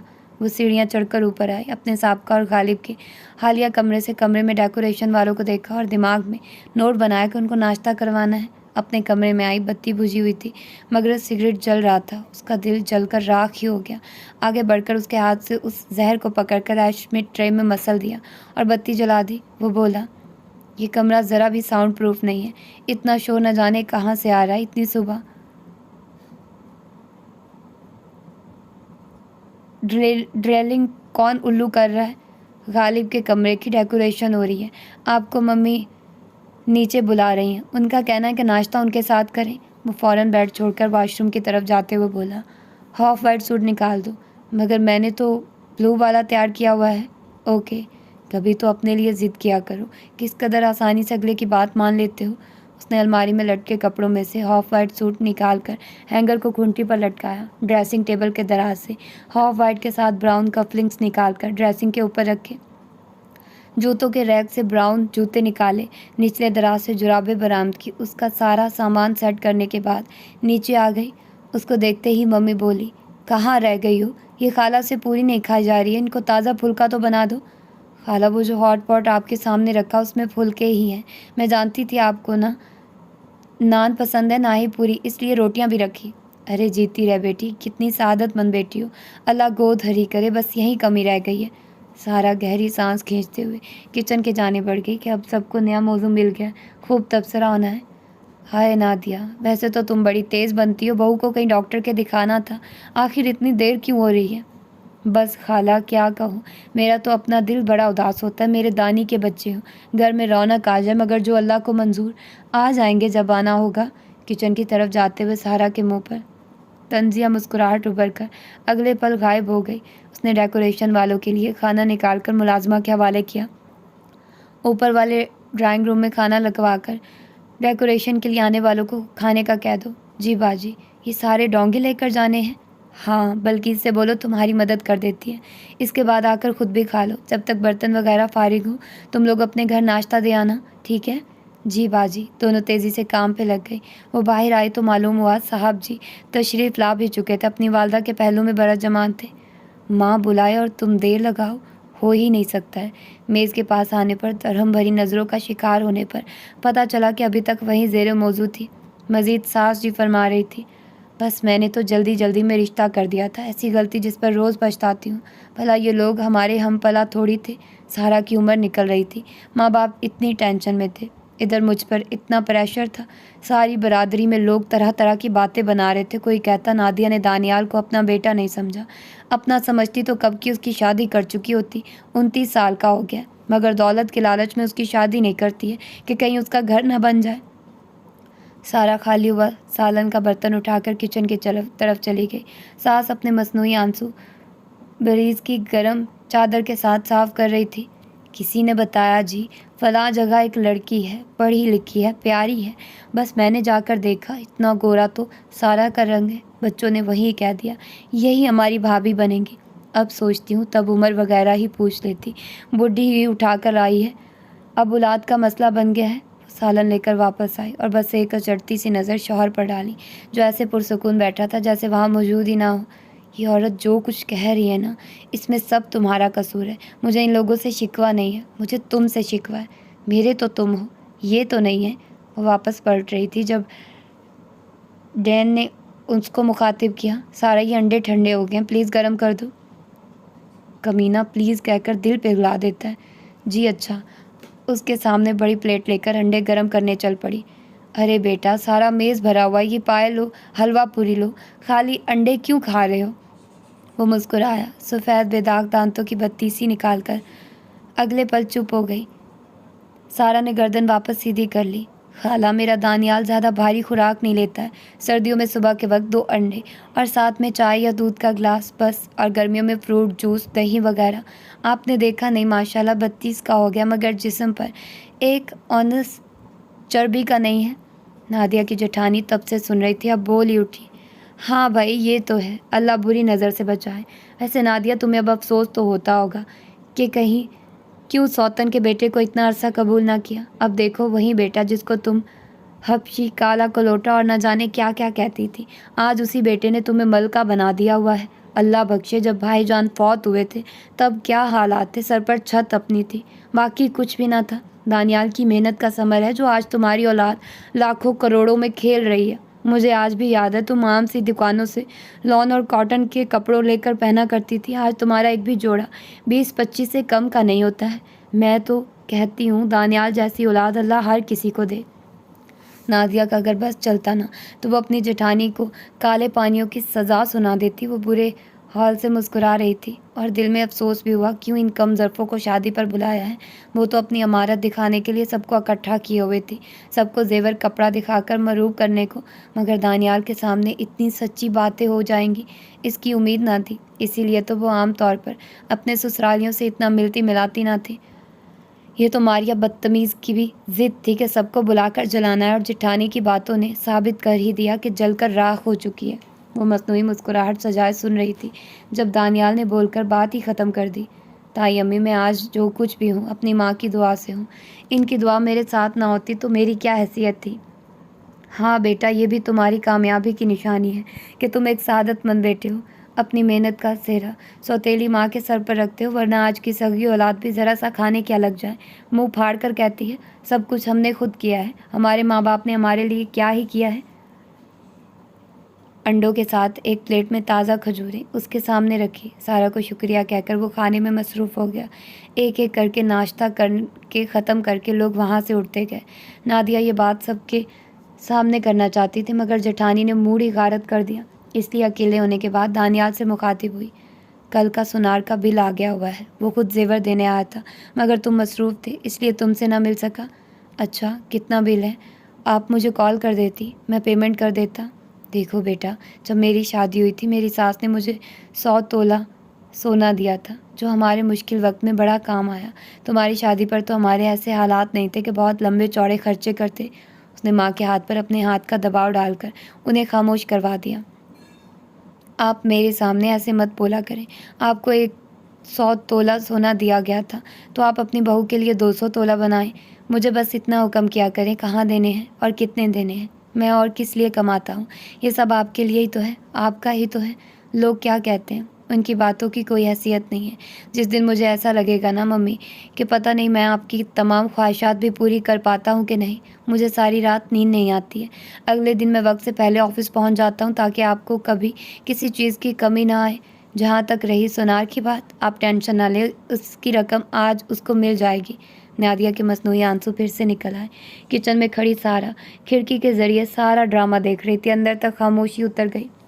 तुम भाई की दुल्हन के लिए 1 करोड़ 10 लाख का जेवर खरीद सकते हो, और तुम्हारी अपनी बीवी के पास सोने के नाम पर वो एक सेट है जो तुमने मुंह दिखाई में दिया था। सिर्फ जेवर का ये खर्चा है, बाकी जो जो अयाशियाँ हो रही हैं। 4-5 करोड़ में तुम्हारा एक भाई ब्याह जा रहा है। अभी पिछले साल तुमने अपनी बहन की शादी पर उससे ज़्यादा पैसा खर्च किया था। पैसों से मोहब्बत नहीं मिलती है, न जाने ये बात तुम कब समझोगे। उसका दिल इतना भरा आया था कि मज़ीद वहाँ खड़ी न रह सकी। मुलाजमा को सारी हदायत देकर ऊपर अपने कमरे में आ गई। अभी दरवाज़ा लॉक किया ही था कि कमरे से म्याऊं की आवाज़ आई। वो खुशगवार हैरत से मुड़ी। नीचे फर्श पर ग्रे रंग का बिल्ला बैठा अपनी ग्रे आंखों में दुनिया जहान का प्यार समोए उसको देख रहा था। मार्को, बेवफा, तुम रात किधर गायब हुए थे? हैं? प्यारी प्यारी लड़कियां क्या नज़र आई, मुझे भूल गए? बिल्ले को गोद में उठाकर उसके चेहरे को बिल्कुल अपने चेहरे के सामने लाकर ऐसे लाड करने लगी जैसे किसी बच्चे के साथ किए जाते हैं। सोफे पर बैठकर उसके कानों के पीछे सुलाते हुए उसके साथ बातें करने लगी। मेरी जान ने अभी तक कुछ खाया भी नहीं होगा, भूख लगी होगी, तभी माँ का ख्याल आया होगा। ऐसा ही है ना? आगे से बिल्ला उसकी गोद में मज़ीद फैलने के बाद पलके झपक झपक कर मासूम नज़र आने की कोशिश करने लगा। सब जानती हूँ, तुम्हें भी बस मेरी ज़रूरत है। मुझसे मोहब्बत कोई नहीं है, जैसे उसको नहीं है। बिल्ली ने एहतजाज में आवाज़ बुलंद की। अच्छा, मान लेती हूँ कि तुम बेवफा नहीं हो, बस अब बताओ क्या खाना है। उसी पल दरवाज़ा खुला। डैनियल की नज़र सीधी बिल्ले पर पड़ी और अगले पल माथे पर तेवरी आ गई। आह मिस्टर फरबाल, मैं भी सोच रहा था रात से मेरी बीवी की तवज्जो मुझ पर क्यों है। अब याद आया कि रात से फरबाल गायब था। वो जानती थी सिर्फ उसका मूड चेक करने के लिए ऐसा बोल रहा है, वरना बीवी और उसके वक्त की इतनी परवाह किसी को ना थी। वो खामोशी से उठकर दरवाजे की जानिब बढ़ रही थी जब वो बोला, मेरे बैग से मेरी चेक बुक नहीं निकली, कहीं देखी है? मेरा आपकी चेक बुक या ऐसी वैसी चीज़ों से क्या लेना देना। हाँ, ये पूछा करें मेरा फ़लाँ सूट और फ़लाँ जूता नहीं मिल रहा, इसके बारे में बता सकूँगी क्योंकि वो मेरा डिपार्टमेंट है। इसके अलावा आपकी ज़िंदगी में मेरा क्या हिस्सा है? अगर कभी जो जज्बात की ज़्यादती से वो ऐसा वैसा कुछ बोल जाती थी तो आगे से वही रद्द अमल आता जो इस वक्त आया था, मुकम्मल खामोशी, जैसे सारा ने कुछ कहा ही ना हो। वो दरवाजे से आधी बाहर निकल चुकी थी जो पीछे से एक दफ़ा फिर मुखातिब किया गया। क्या हमारा रात को वापस चली गई थी? वो पलटे बगैर बोली, नहीं, इधर ही है, उसको मेरे पास भेजो। क्यों? मुझे उससे काम है। अच्छा, हाँ ज़रा जल्दी, क्योंकि मुझे कहीं जाना है ज़रूरी। वो बिल्ले को गोद में उठाए आयमा के कमरे में आई। अमारा जाग रही थी मगर अभी तक बिस्तर में ही लेटी हुई थी। उसने इशारे से बाहर बुलाया। जी, डैन तुम्हें बुला रहे हैं। कहाँ है? अपने कमरे में है। अच्छा। अमारा ने अपना दुपट्टा खोल कर ओढ़ा। दोनों आगे पीछे चलती हुई कमरे में पहुंची। अस्सलाम वालेकुम भाई। वालेकुम अस्सलाम, कैसी हो? बिल्कुल ठीक, आप कैसे हैं? मैं A1। पढ़ाई कैसी जा रही है? वो कमर पर हाथ बांधे ड्रेसिंग के पास खड़ा था। अभी तक तो बहुत अच्छी जा रही है, दुआ कीजिएगा पेपर अच्छे हो जाएं। किस यूनिवर्सिटी में जाना है? जिसका मेरिट आ गया। प्राइवेट का सोचा है? सारा सोफे पर बैठकर मार्को की ग्रे आंखों में देखते हुए आंखों की ज़बान से बता रही थी। देख रहे हो ना कितना तमीज़दार है, कैसे वकार से बोलता है। ऐਵੇਂ ही तो मैं इसकी दीवानी नहीं हूँ। तुम्हें कोई फ़र्क नज़र आता है? ऐसा ही लग रहा है ना जैसे हमारा की बजाय आयमा से बात कर रहा है। बस तुम्हें ही नापसंद करता है, वरना मुझसे वाबस्ता हर रिश्ते को इज्जत ही देता है। अगर गवर्नमेंट का मेरिट ना आया तो प्राइवेट का ही चांस होना है। फिक्र ना करना, मैं सब देख लूँगा। तुम बस सारा फोकस इम्तिहानों पर लगाओ, नंबर अच्छे आ जाएं, बाकी सब आसान है क्योंकि मैं सब कुछ कर लूँगा। मगर मेरिट तुम्हें खुद लेना होगा, समझ रही हो ना? कोई शॉर्टकट नहीं है। अमारा मुस्कुराते हुए कह रही थी। जी भाई, मैं समझती हूँ। अच्छी बात। मैंने तुमसे पूछे बगैर तुम्हारे लिए एक तोहफ़ा लिया है। क्या मैं उम्मीद कर सकता हूँ कि तुम कबूल कर लोगी? अमारा ने हैरत से पहले डैनियल को देखा, फिर गर्दन मोड़कर पीछे बैठी बहन को देखा। नज़रों से पूछा, क्या कहूँ? भाई, तोहफे की भला क्या ज़रूरत थी? मेरा सारा खर्चा तो आप ही करते हैं। अरे भाई, कह कर फिर ऐसे बेइज्जत तो नहीं करते हैं ना? माफ़ कर दें, गलती हो गई। वो बेड के पास आया और दीवार के पास रखा सफ़ेद बैग उठाकर अमारा के सामने बेड पर रखते हुए बोला, आयमा को लैपटॉप की ज़रूरत थी, उसके लिए मंगवाना था। फिर ख्याल आया कि तुम भी यूनिवर्सिटी जा रही हो, तुम्हें भी इसकी ज़रूरत होगी। अमारा मुँह खोले एप्पल के सफ़ेद हैंड कैरी को देख रही थी, फिर खुशी से आगे बढ़कर बैग के अंदर झांका। सफ़ेद पैकिंग में लिपटा बॉक्स बाहर निकाला। MacBook pro. सारा के हाथ बिल्ले की फर में ही रुक गए। रह ना सकी इसलिए कह दिया। 40-50 हज़ार का अच्छा खासा लैपटॉप आ जाता, 2-2.5 लाख का खर्चा करने की क्या ज़रूरत थी? सारा की बात पर उसकी सारी तवज्जो बीवी की जानिब मबज़ूल हुई। हाथ उठाकर बोला, excuse me ma'am, this is between me and my kid, so kindly you stay out of it. अपनी बात कहने के बाद उसने भौंवे अचकाकर सारा को चैलेंज किया कि मज़ीद कुछ कहना है। सारा ताज्जुब से सर हिलाती वहाँ से उठ गई। आपा को अच्छा नहीं लगा और भाई उनकी भी बात ठीक है, इतना महंगा लेने की क्या ज़रूरत थी? तुम्हारी आपी को ना बस मुझ पर तरस खाने का शौक़ है और कुछ नहीं। अगर सस्ता लेकर देता, साल एक बाद में ख़राब हो जाता, दोबारा ख़रीदना पड़ता, तो क्यों ना एक ही दफ़ा अच्छी चीज़ ले लें, ख़ासकर जब आप ख़रीद सकते हो।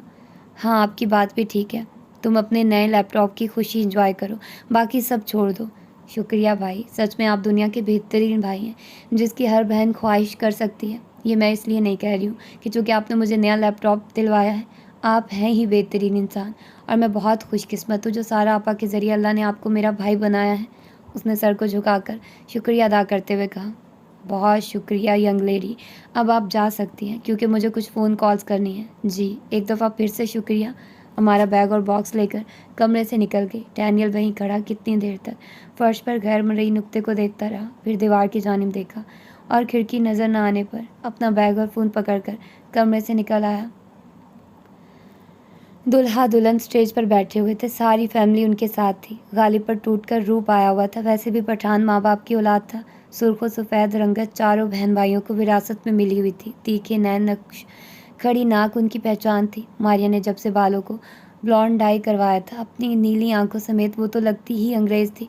मगर गालिब और अयूब के बाल कुदरती तौर पर लाइट ब्राउन थे। आंखें गहरी ब्राउन थी। एक बस साइमा के बाल और आंखें गहरी काली थी। आइमा 2 दफ़ा उसको बुलाने आई थी कि वो भी स्टेज पर आकर सबके साथ तस्वीरें बनवाए, मगर उसने इनकार कर दिया, क्योंकि जिसके साथ तस्वीर बनवानी थी वो कितनी सफाई से बारात वाले दिन की तरह आज भी गायब हो चुका था। अब सारा को याद आया कि मारिया की शादी की तस्वीरों में भी कहीं किसी तस्वीर में डैन मौजूद नहीं था। दिल में दर्द की शदीद लहर उठी थी, क्योंकि अब यकीन हो गया था वो जानबूझकर शामिल नहीं होता था। उसकी आंखों के सामने अपने वलीमे का फ़ोटो शूट घूम गया। डैनियल की कज़न ने हंसकर सबकी तवज्जो हासिल करते हुए कहा था, कैसी दिन रात की जोड़ी लग रही है दानियाल भाई, या आप सफ़ेद पेंट करवाइए या सारा भाई भाभी को ब्लैक पॉलिश करवा लेते हैं, क्योंकि ये बहुत ज़्यादा फ़र्क है। मुख्तलिफ आवाज़ों में से एक ने कहा, यार मोटे ऊँटों वाले लंगूर को क्या शानदार अंगूर मिला है। नसीब नसीब की बात है ना, एक हम है, इतनी हसीन बीवी मिलना तो दूर, एक गर्लफ्रेंड तक नहीं मिलती, और इसको देखो अफ्रीकी होकर नंबर ले गया है। वॉशरूम में जाकर उसने अपने बेख्तियार उमड़ आने वाले आंसुओं को बड़ी महारत से टिश्यू पेपर में जज्ब किया, ताकि ना मेकअप ख़राब हो, ना किसी को पता लगे कि वो रोई है। जब उसने अपने जज्बात पर काबू पा लिया तो बाहर आते ही डेन का नंबर मिलाया। चौथी बेल पर फ़ोन उठा लिया गया। जी, आप कहाँ हैं? ऑफिस में। क्यों, क्या मुझसे कोई काम है? हाँ, बताओ। आपके साथ तस्वीर लेनी थी, क्योंकि मुझे अभी अभी याद आया है, हमारी शादी के अलावा हमारी इकट्ठे एक भी तस्वीर नहीं है। अच्छा मजाक है।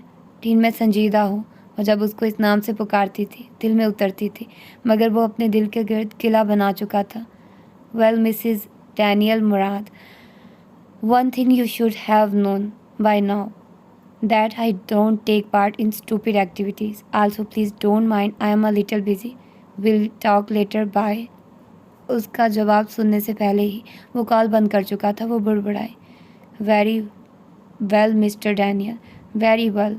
उसका दिल एकदम बुझा हुआ था, किसी से बात करने का मन नहीं था, मगर फिर भी वो अपने चेहरे पर मसनूही मुस्कुराहट सजाकर सारा वक्त सास के आसपास रही, जिनको हर 2 मिनट बाद कोई ना कोई काम याद आ जाता था। कभी कभी अच्छा लगता है अंदर उठते दर्द का गला घूंटने के लिए बाहर की रोशनियों में इजाफा कर दो। सारा ने गहरा हरा रंग पहना हुआ था, जिसके ऊपर गोल्डन रंग का धागे और मोतियों का काम हुआ था। नफासत से बालों को आयरन करके खुला छोड़ा हुआ था। जिस वक्त वो लोग घर आए, डैनियल घर पर मौजूद था, भाई को हनीमून पर रवाना करने के लिए। घर आने के आधे घंटे के बाद नया जोड़ा अपने नए सफ़र पर रवाना हो गया। मेहमान सारे तकरीबन हॉल से ही वापस जा चुके थे। अयूब दोस्तों के साथ निकल गया। वो लोग टीवी हॉल में बैठे हुए थे। मम्मी आज के फंक्शन और रिश्तेदारों की जानिब से मिलने वाले तोहफ़े वगैरह पर तबसरा कर रही थी। और ये कैसे हो सकता है कि माँ कुछ कह रही हो और डैनियल पूरी तवज्जो से ना सुने। मारिया और आइमा सेल्फियाँ लेने में मसरूफ़ थी। दानिया बेगम कहने लगी, उफ़ अल्लाह, मेरे पैर बहुत दर्द कर रहे हैं, आज बहुत थक गई हूँ। वो फ़ौरन उठ खड़ा हुआ, मैं मालिश कर देता हूँ, रुकिए पहले गर्म पानी लेकर आता हूँ, इसमें पैर रखिए, सुकून आएगा। जैकेट उतारकर सोफ़े की पुश्त पर फेंकी। उसके बाद टाई कफलिंग्स निकालकर ट्राउज़र की जेब में ठूंसने के बाद कफ फोल्ड किए। कॉलर के ऊपर वाले 2 बटन खोलता हुआ जाने लगा तो वो नादिया बेगम मना करते हुए बोली, रहने दो मेरी जान, तुम खुद थके हुए होगे, मैं अभी आया हूँ, अब अपनी करके रहेगा। नादिया बेगम फरबी माइल जिसामत की मालिक थी। डैनी के वहाँ से जाते ही वो भी उठी, मैं ये लिबास बदल लूँ, नए सूट पर पानी के दाग ना पड़ जाएं। डेन की वापसी पहले हुई। सारा मसनूई मुस्कुराहट सजाए सारी कार्रवाई देख रही थी, क्योंकि उसके लिए ये बात नई नहीं थी। वो अपने शौहर की जानिब से माँ के हक़ में ऐसे कई अमल देख चुकी थी। डैनिया ने पहले कारपेट पर तौलिया बिछाया, फिर लाकर गर्म पानी का छोटा टब इस तौलिए के ऊपर रखा, फिर मिनरल सॉल्ट का पैकेट लाकर थोड़ा सा टब में डाला। माँ के पैर पानी में थे और वो नरम नरम हाथों से उनके कंधे दबा रहा था। साथ साथ बातें भी हो रही थी। 200 के करीब सेल्फियाँ लेने के बाद उसमें से 150 डिलीट करने के दौरान मारिया ने कई दफ़ा सारा का जायज़ा लिया, फिर चेहरे पर कमीनी सी मुस्कुराहट लेते हुए अपनी जगह से उठी और जाकर फ़ोन की स्क्रीन माँ के सामने की। अब जाहिर है डैनियल उनकी पुश्त पर मौजूद था। तस्वीर उसने भी देखी थी, जबकि नादिया बेगम ने आंखें मीच कर देखते हुए दरियाफ्त किया, ये क्या है, पहचानी नहीं है ना, आपकी बड़ी बहू है। ये साथ में शुमाइला का भाई खड़ा हुआ है, सारा इसके साथ खड़ी कितनी प्यारी लग रही है ना। सारा के गाल तप उठे। शर्मिंदगी के मारे शौहर की तरफ देख भी ना सकी, मगर पहले ही वो भरी बैठी थी इसलिए फट पड़ी। मारिया, जहाँ तक मुझे याद है मैंने कभी तुम्हारे साथ ना कोई बदतमीज़ी की है, ना तुम्हारे किसी काम में दखल अंदाजी की है। फिर तुम इस किस्म की फजूल तरीन बात करके क्या साबित करना चाह रही हो? डैनियल से किसी किस्म का रद्द अमल निकलवाना आसान काम नहीं था। उसका चेहरा इस वक्त भी हर किस्म के तासुरात से साफ था। मारिया ने खुशगवार हैरत से सारा को देखा और बोली, ये चीज़, तुम मेरे सबसे नापसंदीदा भाई की बीवी हो, मगर तुम एक अच्छी लड़की हो। इस शौहर के घर वालों के काम करती हो, जिस शौहर के पास तुम्हारे लिए एक सेकंड तक नहीं होता है। मुझे तुम्हारी इस सो कॉल्ड शादीशुदा ज़िंदगी पर रहम आता है। तुम इसको छोड़ क्यों नहीं देती हो? ये इंसान नहीं, एक जमा एक करने वाली मशीन है। इंसानों वाले जज्बात एहसासात इसके सिस्टम में मौजूद ही नहीं है। नादिया बेगम ने बेटी को टोक दिया, मारी, क्या बकवास कर रही हो? घर के कामों के लिए नौकर आते हैं, ये क्या करती है? इसने तो ख्वाब में भी ऐसी ज़िंदगी का नहीं सोचा होगा। मेरे दानियाल की बीवी होना कोई आम बात नहीं है। बिल्कुल ठीक कह रही हैं, और ये सब आपका ही किया धरा है। माफ़ी चाहती हूँ मम्मी, मगर सारा के साथ जुल्म हुआ है और मुझे इस पर रहम आता है। चलें, अगर सिर्फ मियाँ की बेनियाजी की बात होती तो भी था। यहाँ तो ना शक्ल, ना सूरत, ना सीरत। मगर मुझे एक बात बहुत हैरान करती है, सारा से ज़्यादा तुम इसके घर वालों का ख्याल करते हो। मम्मी, आपको पता है इसने हमारा को 2.5 लाख का लैपटॉप दिलवाया, खुद खरीद कर लाया था, और इसकी बीवी अपनी शॉपिंग ड्राइवर के साथ जाकर करती है। इसके लिए तो आज तक नहीं देखा कि कालू साहब कोई तोहफा खरीद कर लाए हों। सारा के कानों से धुआं निकल रहा था। वो वहाँ से उठ जाना चाहती थी, मगर कांपती टांगें जैसे बेजान सी हो गई हों। कारपेट पर नज़र जमाकर कोई ऐसा मंत्र याद करने लगी जिसे पढ़कर बैठी बैठी वहाँ से गायब हो जाए, मगर ऐसा कहाँ होता है। मारिया की आखिरी बात ने डैनियल के असाब पर आखिरकारी ज़रब लगा ही दी थी। जिस वक्त उसने रूह से आर पार होती सर निगाहें बहन पर गाड़कर सवाल किया। एक दफ़ा मारिया डर गई, मगर जाहिर नहीं किया। मारिया, तुम 28 साल की हो ना, और मेरी उम्र शायद तुम्हें याद ना हो। खुद बता देता हूँ, मैं 32 का हूँ। चंद माह बाद 33 का हो जाऊँगा। मैं उस जज्बाती उम्र से बहुत अरसा पहले निकल चुका हूँ जहाँ तुम मेरी ज़ात को निशाना बनाकर इधर उधर की बकवास करोगी, और मैं या तो तुम्हारे साथ लड़ूंगा या किसी कोने में बैठकर कुड़ता रहूँगा। मैं बड़ा हो चुका हूँ, और खुदा के लिए तुम भी ज़हनी तौर पर कुछ सियानी हो जाओ। अब शादीशुदा हो। क्या कल को ससुराल में भी जो शख्स तुम्हें नापसंद होगा उसको और उससे वाबस्ता रिश्तों को यूं ही तमाशा बनाओगी? और अगर मेरे साथ छेड़खानी करनी है तो करो, जो कहना है कहो, मगर किसी तीसरे फर्द को बीच में मत घसीटो, खासकर जो यहाँ मौजूद ही ना हो। अमारा के हवाले से तुमने जो ज़बान इस्तेमाल की है, मुझे शर्म आ रही है कि तुम मेरी बहन हो। मारिया वापस सोफे पर धप से बैठते हुए इस्तज़ाइया हंसते हुए बोली, चलो कोई नहीं, आज तक मैं शर्मिंदा होती आई हूँ कि तुम मेरे भाई हो। मेरा आज भी डूब मरने को दिल करता है जब तुम मुझे कॉलेज छोड़ने जाया करते थे। मेरी कॉलेज की हर लड़की तुम्हें मेरा भाई नहीं बल्कि कोई कमज़ार ड्राइवर समझती थी। इसीलिए तो मुझे सारा की किस्मत पर तरस आता है। हाँ, उसी कमज़ात नज़र आने वाले ड्राइवर को तुम्हारी सहेलियाँ खुशी खुशी अपने घर के फ़ोन नंबर देती थी, और सारा को यहाँ किसी ने कैद नहीं किया हुआ। अपनी मर्ज़ी की मालिक है, जो चाहे पहने, जो चाहे खाए, और यकीन मानो मैंने उसको हथकड़ी बांध कर अपने साथ नहीं रखा हुआ है। ये जब चाहे मुझे छोड़ सकती है। मैंने अपनी मंगनी के बाद और शादी से पहले इस औरत को 10 दफ़ा कहा था, ये अगर मेरे से शादी करने पर रज़ामंद ना हो तो बिला झिझक इनकार कर सकती है। मुझे लगा शायद माली हालात और माँ बाप की बीमारी की वजह से मजबूर है, इनकार नहीं कर पाई है। शादी के बाद अज़वाजी ताल्लुक़ कायम करने से पहले मैंने इसके सामने हल्फिया कहा था, मैं इसको इतना पैसा दे दूंगा कि इसको बाकी ज़िंदगी माली तंगी नहीं आएगी। मुझे कोई शिकवा नहीं होगा। ये मुझे छोड़ना चाहे, दरवाज़ा खुला है। ये इसकी अपनी मर्ज़ी थी जो उसने मेरे साथ चुना है। वो रकम आज भी उसके अकाउंट में वैसे की वैसे धरी है। न कल मैंने उस पर ज़बरदस्ती की थी, न आज कर रहा हूँ, न मुस्तकबिल में ऐसा कोई इरादा रखता हूँ। खुदा के लिए, खुशी के दिन क्या लड़ाई झगड़े लेकर बैठ गए हो? मारिया, तुम्हारी ज़बान कंट्रोल में क्यों नहीं रहती है? अगर सारा कहीं की हूर परी है तो मेरा बेटा उसके सारे घर को चला रहा है। वो अपने फ़ायदे के लिए ही यहाँ पर है, ऐसी कोई बेचारी नहीं है। जाओ जाकर अपना लिबास बदलो। जाहिर है आप तो इस अफ्रीकी का ही साथ देंगी, आखिर ये आपकी चेक बुक है। अब की दफ़ा नादिया बेगम गुस्से और सख्ती से पेश आई। मारिया, अपने कमरे में जाओ। दानियाल ठीक कह रहा है, बड़ी तो तुम हो गई हो, मगर अकल से अभी तक पैदल हो। अम्मी, सच सुनने की और सच कहने की आदत डालिए। इतना कहकर उसने सोफे पर रखा अपना दुपट्टा उठाया और वहाँ से चली गई। उसके जाते ही आइमा बोली, मारिया आप ही हमेशा ऐसा ही करती हैं। साइको ने भाई भाभी का मूड ज़रूर ही ख़राब करना होता है। मुझे मारिया की हरकत बहुत बुरी लगती है। मारिया ने चूँकि आइमा की बात सुन ली थी इसलिए वहीं से चिल्लाई, भाई की चमची। अच्छा अब तुम दोनों ना शुरू हो जाना, तुम लोग जानवरों की तरह लड़ते मरते हो। बूढ़ी हो गई हूँ, अब मुझे स्ट्रेस ना दिया करो। किसी दिन तुम लोगों की वजह से ना मेरे दिमाग की नस वस फट जानी है। डैनियल तो तड़प कर माँ के बराबर बैठकर उनको बाजू में भरने के बाद मसनूई तौर पर कोशिश करके निकाले जाने वाले आंसुओं को टिश्यू से साफ करते हुए तसल्ली देने लगा। आप क्यों परेशान हो रही हैं? परेशान इसलिए होती हूँ कि मारिया की तो बचपन से ही ज़बान कड़वी ही है, पर अगर तुम इसकी किसी बात का गुस्सा करके इसकी जानिब से दिल खट्टा कर बैठो, अच्छा तो नहीं होगा ना। अपना हर मसला लेकर वो आती तो तुम्हारे पास ही है, मगर ना जाने क्यों उसकी ज़बान नहीं बदलती है। वो धीमे से हंसा। आपको तो अब तक मेरी तरह आदी हो जाना चाहिए। चुड़ैल है, किसी भी वक्त उसको दौरा पड़ जाता है। मैं उसकी बातों पर कान ही नहीं धरता हूँ। आप भी उसको छोड़िए। मुझे बताइए, आप गालिब की शादी से खुश हैं? आयमा सारा का हाथ पकड़कर अपने कमरे की जानिब बढ़ गई। वो जो इतनी देर से कपड़े बदले बगैर वहाँ पर बैठी हुई थी कि मौका मिलते डैनियल के साथ तस्वीर बनवाएगी, उस वक्त बस फूट फूट कर रोने को तैयार थी। क्योंकि डैनियल माँ को तो तसल्ली दे रहा था, मगर खुद उसने जो सारा को यूँ सबके सामने नंगा कर दिया था, उसके लिए माफ़ी मांगना तो दूर की बात, एक दफ़ा उससे पूछा तक ना था कि तुम ठीक हो मेरी बहन, और मैंने तुम्हारा दिल तो नहीं तोड़ा। आयमा के कमरे में जाकर वो चुपचाप बेड पर बैठ गई। आयमा बोली, आप इस तरह से उदास बिल्कुल भी अच्छी नहीं लग रही हैं। आप रुकिए, मैं आपकी नाइट गाउन वगैरह इधर ही लेकर आती हूँ। आज आप मेरे पास रहेंगी। डैनी को अकेला रहने दें, कुछ दिन उनसे बात भी बिल्कुल मत कीजिएगा। देख लेना कैसे भागे आएंगे, आपके बगैर एक दिन भी गुजारा नहीं होता है। मगर मानते नहीं हैं। हाँ, गुजारा इसलिए नहीं होता है कि मोहब्बत है, बल्कि उनको हर चीज़ वक्त पर सामने तैयार नहीं मिलती है। हाँ, तो उनको अपने काम खुद से करने दें। आप कोई उनकी नौकरानी थोड़ी लगी हुई हैं। नौकरानी ही हूँ मेरी जान, नौकरानी ही हूँ। बीवी समझी जाती तो आए दिन यूँ सबके सामने जलील ना हो रही होती। आयमा, तुम्हारा भाई कभी भी मेरे लिए कुछ अच्छा क्यों नहीं बोलता है? कौन अपने माँ बाप के सामने ऐसे कहता है कि मैंने इसको कहा हुआ है मुझे छोड़कर जाना चाहे तो चली जाए? ये खुद नहीं जाती है। यानी हमारे रिश्ते की ये हैसियत है कि मेरे होने या ना होने से उसकी सेहत पर घंटा असर नहीं पड़ता है। जिस दिन आपने अल्लाह माफ़ी उनको छोड़ दिया ना, मैं बता रही हूँ रोते हुए आपके पीछे आएंगे। सारा ने हंसते हुए अपने आंसू साफ किए।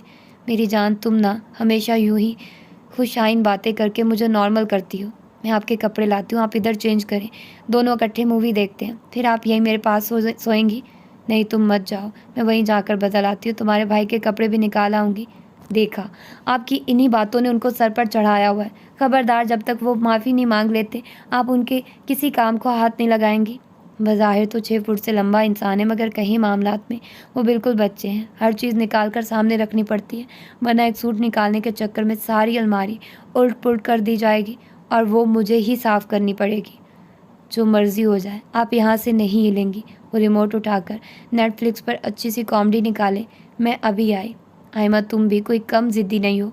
आयमा कहका लगाती हुई अपने पीछे दरवाज़ा बंद कर गई। 10 मिनट बाद आयमा एक नई खबर के साथ वापस आई। आपको पता है आपका बेडरूम नीचे चला गया है। किस कमरे में? ड्राइंग रूम में। अच्छा, असल में तुम्हारे भाई को ऊपर वाला कमरा पसंद नहीं आया था। हाँ, मम्मी को बता रहे थे कि उनको इस बंद कमरे में ठीक से नींद नहीं आती थी, और हमारे हॉल से वापस आने से पहले वो घर पे सारी सेटिंग ही करवा रहे थे। ड्राइंग रूम कहाँ शिफ्ट किया गया है? गेस्ट रूम के साथ कोने में जो कमरा नहीं है, जिसका एक दरवाज़ा लॉन में खुलता है, उधर भला बेडरूम बना लेते। उस कमरे की खिड़कियाँ छोटी हैं। अच्छा, आप ये लें आपके कपड़े, और भाई को मैं बता आई हूँ कि आप मेरे कमरे में रहेंगे। उन्होंने क्या कहा? बोले ओके। देखा, उनको घंटा फ़र्क नहीं पड़ता। उसने लिबास बदल कर नमाज़ पढ़ी, फिर आकर आयमा के बेड पर लेट गई, जो अपनी नाइट रूटीन स्किन केयर की चीज़ें मुँह पर लगाकर नेटफ्लिक्स पर मूवी ढूंढकर उसी के इंतज़ार में थी। फिल्म अभी आधी भी ना हुई जब दौरान में ही आयमा सो गई। उसने सारी फिल्म ख़त्म की। 2 घंटे की तवील फिल्म ख़त्म हो गई, मगर उसकी थकी हुई आंखों में नींद मेहरबान ना हुई। आवाज़ आहिस्ता रखकर उसने सर्चिंग शुरू कर दी। कोई घंटा तो इसी चक्कर में गुजर गया। नॉर्मल इंसान को तो अब तक नींद आ गई होती, मगर वो नॉर्मल थोड़ी थी। जब ना ही रहा गया तो बेड से उठकर कपड़ों के ऊपर गर्म नाइट गाउन पहनी और कमरे से निकल आई। सारे घर पर खामोशी का राज था। खुद को यही कह रही थी कि बावर्ची खाने से पानी लेने जा रही हूँ, पानी पीकर वापस आयमा के पास ही जाऊँगी। बिना आवाज़ बंद किए दबे पाँव नीचे आई। हॉल की बत्ती जल रही थी। मम्मी के कमरे का दरवाज़ा बंद था। अयूब के कमरे से मौसीकी की आवाज़ आ रही थी। वो उसके सामने से होती हुई उसी तरह दबे पाँव चलती हुई अपने नए बेडरूम के सामने रुकी। दरवाज़ा खुला हुआ था, खिड़कियों के पर्दे हटे हुए थे। बाहर से आने वाली रोशनी में बेड पर तिरछा पड़ा नजर आया। हाथ में वही बीमारी जल रही थी और कमरे में फैले हुए धुएं से अंदाज़ा लगाना मुश्किल नहीं था कि कम से कम एक पूरा पैकेट फूंका जा चुका है। दरवाजे से ही पड़ जाना चाहती थी, मगर ऐसा कर ना सकी। कमरे में आकर पहले तो उसके हाथ से बचा कुचा सिगरेट झपटा और खिड़की का पट खोलकर बाहर फेंक दिया। वो कुछ ना बोला। सारा ने बत्ती जलाकर बेड पर नज़र डाली। कपड़े बदलने तो दूर की बात, साहब जी ने अभी तक जुराबे जूते तक नहीं उतारे होंगे। एक नज़र वॉल क्लॉक पर डाली, 2:45, यानी उसने कसम खाई हुई है कभी वक्त पर नहीं सोना है। अलमारी में से कपड़े निकालकर बेड पर पट गए और फ़ौरन उठा। वो जूते उतारने के बाद जुराबों समेत उठा और कपड़े पकड़कर वॉशरूम में घुस गया। सारा गुस्सा पीती किचन में आई। फ्रिज में उबला पड़ा दूध निकालकर दोबारा से गर्म किया और आज जग में डालने की बजाय बड़े साइज़ के मग में निकालकर एक प्लेट में रख कर ले आई। डार्क ब्राउन शलवार सूट पहने वो बेड क्राउन के साथ टेक लगाकर बैठा अपने फ़ोन पर कुछ टाइप कर रहा था, जो उसकी दिमागी परेशानी की निशानी थी, क्योंकि आमतौर पर वो घर पर फ़ोन को सिर्फ उस वक्त ही पकड़ता था जब ज़रूरी फ़ोन आता। बेडरूम में होते हुए वो फ़ोन पे नहीं जाता था। उसके कुछ असूल बहुत अच्छे थे। घर पर गैर ज़रूरी तौर पर मोबाइल फ़ोन का इस्तेमाल न करना उनमें से एक था। सारा को आते देखकर उसने फ़ोन रख दिया। सारा ने पास जाकर प्लेट आगे की। उसने चुपचाप मग पकड़कर दूध पीना शुरू कर दिया। एंड पर हंसपे आदत थोड़ा छोड़ दिया। मग में बचा दूध सारा ने दोबारा से उसके हाथ में पकड़ा दिया। वो उसके संजीदा चेहरे को देख रहा था और वो अपनी निगाहें मर्द पर टिकाए खड़ी थी। तुम जानती हो ना, मुझे नींद नहीं आनी है। वो उसकी आयमा के कमरे में सोने की जानिब इशारा कर रहा था। वो समझकर जवाब देते हुए बोली, ना आए। नींद तुम्हें भी नहीं आनी? वो उसी तरह सपाट लहजे में बोली, ना आए। कितने दिन नाराज़ रहना है? जितने दिन मेरा दिल चाहे। अगर नाराज़ ही रहना है तो इस वक्त क्यों आई हो? मेरी मर्ज़ी। सुबह 10:30 पर मेरी बड़ी अहम मीटिंग है, तो मैं क्या करूं? अगर नींद ना ले सका तो सारा दिन बड़ा छिड़ जाएगा। मेरा क्या लेना देना? तो ये तुम्हारा आखिरी फ़ैसला है। हाँ, तुम जानती हो ना, मारिया को मुझसे शदीद किस्म की नफ़रत है और तुम मेरी होने की वजह से वक्तन फ़वक्तन ऐसी सूरत हाल का सामना करती रहती हो। नया क्या है? क्यों एक नॉन इशू को खींच रही हो? तुम कभी अपनी गलती ना देखना, उल्टा मुझे ही कसूरवार बना दिया करो। अगर मैं कहूँ कि मैं कुछ ज़्यादा बोल गया था, माफ़ कर दो, तो अब माफ़ी मांगने का फ़ायदा? हमारी तस्वीर तो नहीं बन सकी ना? आह, द डैम पिक्चर। वो सदमे से उसकी आंखों में देखते हुए पलटने लगी थी जब उसने हाथ बढ़ाकर सारा की कलाई थाम ली। प्लेट को साइड पर रखो। क्यों? रखो तो बताता हूँ। सारा ने प्लेट एक तरफ रख दी। डैनियल अपने मोबाइल हाथ में लेकर खड़ा हुआ। ट्यूबलाइट की जानिब सारा का चेहरा करके पीछे से उसके बाजू के घेरे में लेकर सामने की जानिब हाथ बुलंद करके उसकी और अपनी सेल्फी ले डाली। सारा का मुंह फूला हुआ था, सर डैनियल के सीने से मस हो रहा था और तस्वीर में वो कैमरे की आंख को घूर रही थी। डैनियल ने तस्वीर देखी तो हंसी निकल गई, जिसे दबाते हुए बोला, अब तो खुश हो ना, हमारी इकट्ठे तस्वीर बन गई है, मगर ये मेरे पास ही रहेगी। जब भी तुम देखना चाहो मेरे मोबाइल से देख लेना। इतने प्यारे हुलिये में तस्वीर बनाकर कार्रवाई की है, इसको देखे बगैर ही जी लूँगी। इतना कहकर उसने मग में बचा दूध पिया और अपने गाउन उतारने के बाद बत्ती बंद करके अपनी जगह पर लेट गई। वो भी मोबाइल वापस रखकर वॉशरूम में शायद दांत ब्रश करने चला गया था। सारा कूनियों के बल डैनियल की साइड पर आई। उसका फ़ोन उठाकर जल्दी से पिन खोलकर गैलरी से तस्वीर खोली। इस दफ़ा अपना चेहरा देखकर उसके अपने लब भी मुस्कुरा उठे। तस्वीर पर शेयर करने के ऑप्शन को खोलकर व्हाट्सएप से तस्वीर अपने नंबर पर भेजी, ऐप बंद की और फ़ोन वापस रख दिया। वॉशरूम के दरवाजे में खड़े दानियाल ने उसकी चोरी पकड़ते हुए कहा, अब तो तुम्हें सुकून की नींद आएगी। वो खफीफ सी होकर वापस अपनी साइड पर गई और सर पूरी तरह कंबल में छुपा लिया। कुछ पल बाद वो आकर अपनी जगह पर लेट गया। बाजू अभी आधे रास्ते में था जब वो सर उठाकर उसकी मुंतजिर हुई। उसके बाजू पर सर रखते ही सारा ने गहरी सांस भरते हुए आंखें मूंद ली। वो कितनी देर अंधेरे में चत लेटा रहा। जैसे ही बीवी की हमवार सांसों ने एहसास दिलवाया कि वो सो चुकी है, तो उसने गर्दन मोड़कर उसके बालों पर बोसा लिया। पूरी तरह उसकी तरफ करवट लेने के बाद, रेशमी लिबास में लिपटे उसके वजूद को पूरी तरह अपने असार में लेने के बाद आंखें बंद कर ली। सुबह ही सुबह मारिया को महके देखकर सारा का माथा ठनका था, क्योंकि अभी 2 दिन पहले ही वो भाई की शादी की खुशी में मिठाई वगैरह लेकर रुखसत हुई थी। दूसरा, मारिया के मूड से पता लग रहा था किसी मिशन पर ही आई है। मारिया मूड वाली लड़की थी। अच्छे मूड में होती तो आपसे अच्छे से मिल लेती, वरना सलाम लेना भी गवारा न करती। वो सीधी माँ के कमरे में आई थी। सारा ने ताज़ा कॉफ़ी बनाई थी, 1 कप भरकर उसको पेश किया। ये पी लो, मैं नाश्ता लगा रही हूँ, फिर सबके साथ नाश्ता करना। बहू अकल से काम लो, 5 माह की हामला लड़की को मोई काली कॉफ़ी का ये भरा मग थमा रही हो। सारा ने पहले हैरत से सास की शक्ल देखी, आया मजाक कर रही हैं, मगर जिस तरह से मारिया हंस रही थी उसके अंदाज ने उसको कुछ और ही बताया। मारिया हंसते हुए बोली, मम्मी आप उस बेचारी को क्यों डांट रही है, उसको तो पता ही नहीं है। सारा ने खिले चेहरे के और कुछ गवार हैरत के साथ तस्दीक मांगी, यानी तुम वाकई प्रेग्नेंट हो? मारिया हंसी। हाँ। सारा ने खुशी से उसको गले लगाकर गाल चूमा। अरे तुमने बताया ही नहीं, बहुत बहुत मुबारक हो, अल्लाह तुम्हें सेहत सलामती वाली नेक औलाद दे। आमीन। बस मम्मी कहती थी अभी किसी को मत बताना, नज़र लग जाती। हालांकि मैंने मम्मी से बहस भी की थी, भला अपने बहन भाइयों की क्यों लगेगी, मगर खैर पुराने ख्यालात की है ना। मगर तुम्हारी फिगर से भी शो नहीं होता कि 5वां महीना लगा हुआ है। हाँ, मैंने शर्ट का साइज़ बड़ा करवा लिया है, इसलिए महसूस नहीं होता। आज तो तुम्हें तुम्हारी मर्ज़ी का नाश्ता करवाऊंगी, बताओ क्या खाओगी, आखिर तुम एक माँ बनने वाली हो। अगर ये बात है तो अपने हाथ के पैन केक खिला दें। अरे इतनी छोटी सी फरमाइश, मैं बनाकर तुम्हें बुलाती हूँ। वो वहाँ से निकलकर अपने कमरे की जानिब बढ़ रही थी जब मम्मी की आवाज़ कान में पड़ी। दिल से तो सारा बीबी इतनी खुश नहीं होंगी जितना दिखावा करके गई है, तुम ज़रा एहतियात करना। मैं तो कहती हूँ अगर ख़ास तुम्हारे लिए कुछ बनाए तो मत खाना, क्या पता हसद के मारे इसमें कुछ मिला ही ना दे।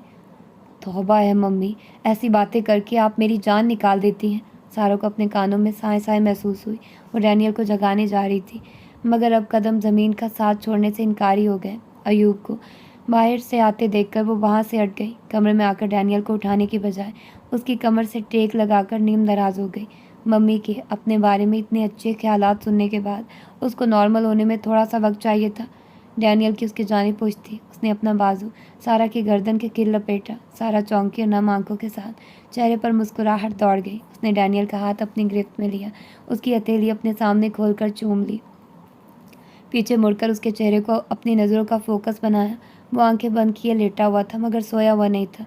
सारा ने उसकी सीधी तरफ की हेयर लाइन को उंगली के पूरों से ट्रेस किया, फिर झुककर उसकी पेशानी चूमी।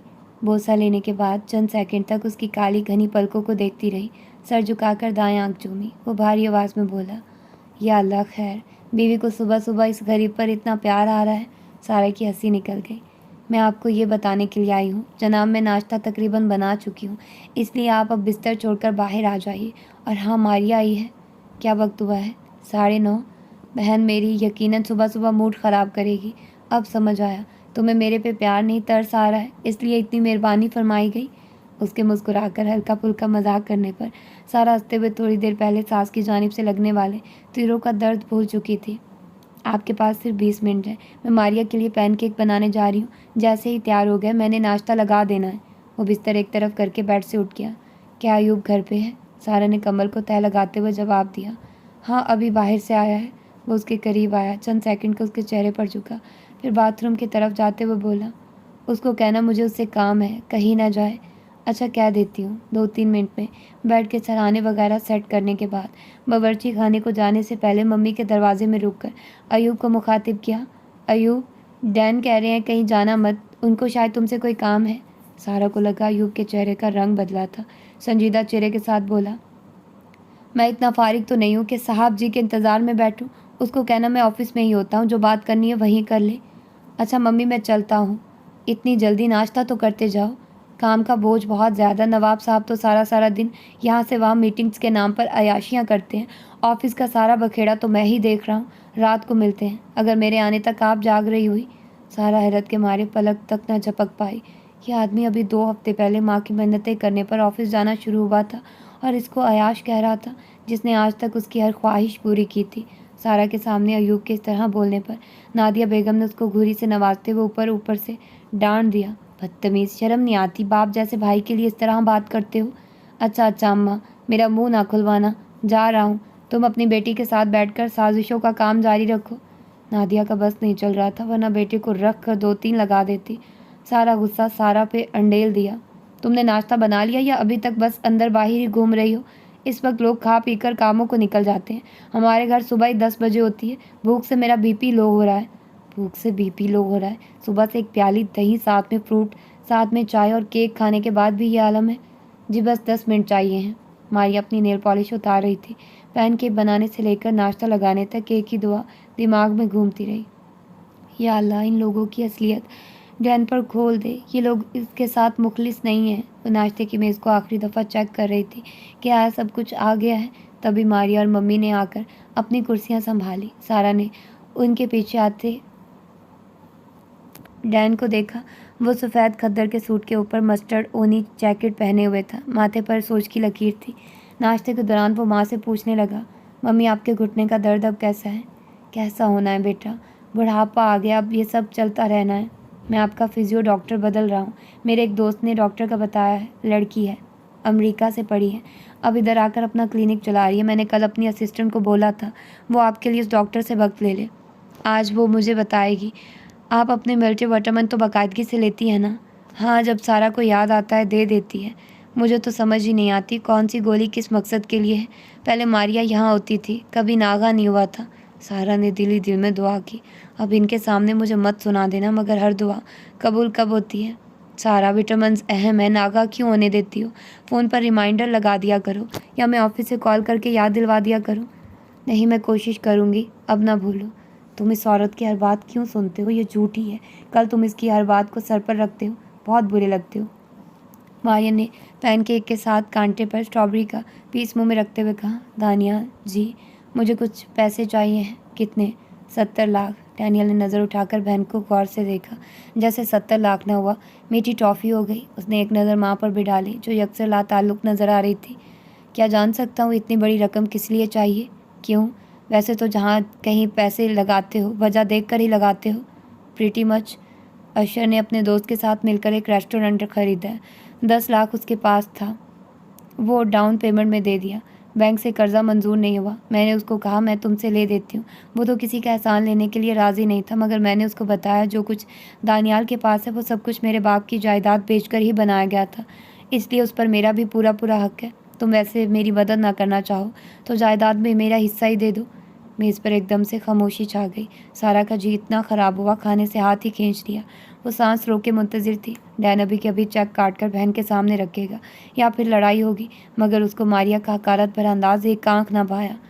इससे पहले कि गर्मा गर्मी शुरू होती, सारा बोली, डैन मैं आपको मुबारकबाद तो देना भूल ही गई। मारिया एक्सपेक्ट कर रही हैं। डैन कुछ कहने जा रहा था, मगर बीवी के यूँ अचानक बोल उठने पर चौंका। गौर से सारा को देखा, जिसकी आंखें उसकी मुस्कुराहट का साथ नहीं दे रही थी। वो परेशान थी। वो मुस्कुराया, ये तो बहुत अच्छी खबर है मारिया, बहुत मुबारक हो। मम्मी आपको भी। किसी को भी जवाब का मौका दिए बगैर अपनी बात को जारी रखते हुए बोला, Maria my darling sister, don't ever try to intimidate me again. I'm not a fool who would easily be manipulated by your poisonous tongue. I am a fudging businessman and a very successful one at that. I deal with all kinds of people on daily basis. I know what you are trying to do here. आज लगे हाथ में तुम्हें इस बात का जवाब भी दे ही देता हूँ, क्योंकि तुम हर दफ़ा अपनी बात मनवाने के लिए अब्बा की जायदाद का जिक्र ज़रूर करती हो। जब मैं तुम्हारी बात मान जाता हूँ, तुम अपनी जगह यही सोचकर खुश होती हो कि डर कर मान गया है। आज इस बात को हमेशा के लिए क्लियर कर लेते हैं। अब्बा जी मरहूम जब इस दुनिया से गए थे, हमारे पास फ़कत एक मकान था जो हमने 50 लाख में बेचकर 30 लाख का नया मकान लिया था, और 20 लाख रुपया लगाकर मैंने मामू के साथ कारोबार शुरू किया था, जिसमें हैरत अंगेज़ तौर पर मामू को तो फ़ायदा हुआ, मगर खसारा सारा मेरे हाथ आया था। इसके बाद 2 साल जलालत देखी, वर्कशॉप्स पर मुलाजमत की, होटलों में काम किया, मामू के पीछे चढ़कर थोड़ी बहुत रकम निकलवाई, कुछ कर्जा उठाकर अपना काम शुरू किया। ये सब कुछ जो देख रही हो ना, इसमें अब्बा जी के पैसे तो थे, मगर 18 साल की उम्र से हर रोज़ 12 से 13 घंटे की शिफ्ट मैंने की है। पिछले 14 साल से हर रोज़ फैमिली डिनर मैं मिस करता हूँ। जब तुम लोग ईदों और त्योहारों पर नए कपड़े पहनकर अपनी महंगी गाड़ियों में दोस्तों के साथ आउटिंग्स के लिए जाते हो और वहाँ बेफिक्र होकर 10-10 लोगों को डिनर करवाते हो ना, उस वक्त दफ्तर की कुर्सी पर बैठकर तुम्हारी आसाइशों की कीमत मैं भर रहा होता हूँ। मेरी शादी को तकरीबन 3 साल से ऊपर हो गए। मैं एक दिन भी अपनी बीवी को बाहर डिनर पर नहीं ले जा सका। इसलिए नहीं कि मेरा जी नहीं चाहता, फ़कत इसलिए कि मेरे पास वक्त ही नहीं होता। मैं रात 12 के बाद कहीं जाकर घर आता हूँ। कभी अपनी ज़िंदगी पर गौर किया है? क्या कभी किसी चीज़ की कमी महसूस की है? इतनी पुरतकल्लुफ़ ज़िंदगी गुजार रही हो, आज तक कभी एक तिनका भी तोड़ा है? बाकी अक्लमंद के लिए इशारा ही काफ़ी होता है। जहाँ तक रही पैसों की बात, दे दूँगा मेरी तरफ से तुम्हारे आने वाले बच्चे को तोहफ़ा। मगर आज के बाद मुझसे किसी किस्म की उम्मीद मत रखना। ठीक है मम्मी, मैं चलता हूँ, रात को मुलाकात होगी। अस्सलाम वालेकुम। उसने अपनी जगह से उठकर माँ की पेशानी चूमी, मगर नादिया बेगम को इतनी भी तौफीक ना हुई कि वो उसको प्यार ही दे देती या सलाम का जवाब ही दे देती।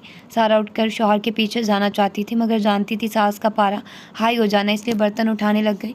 सारा के वहाँ से हटती मारिया मरी हुई आवाज़ में माँ से मुखातिब हुई। ये तो बड़ा मीसना साबित हुआ है, देखा आपने कैसे अपने आसान जता गया है। नादिया बावर्ची खाने की जानिब नज़र डालकर दबी आवाज़ में उसको डांटने लगी।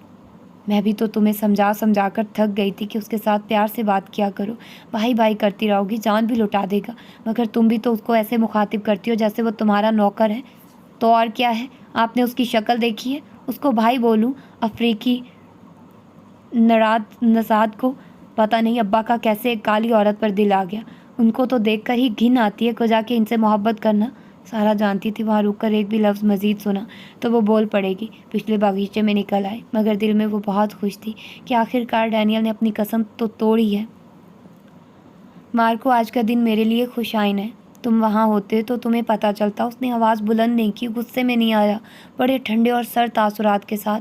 बहन का घर पूरा कर गया है। हाँ हाँ, मारिया की शक्ल देखने वाली थी। वो मार्को को गोद में लिए बागीचे के पिछले कोने में बैठकर उसके साथ बातों में मसरूफ़ थी। अगर मैं कहूँ कि डैन ने मुझे हैरान कर दिया, सच में गलत नहीं होगा।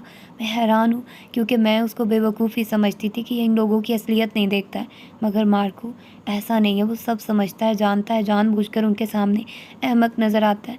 मुझे डैन पर जी भर कर प्यार आ रहा है। दिल कर रहा है उसके दफ्तर जाऊँ और उसकी नज़र उतार कर आऊँ। आज पहली दफ़ा मेरा डैन लगा है।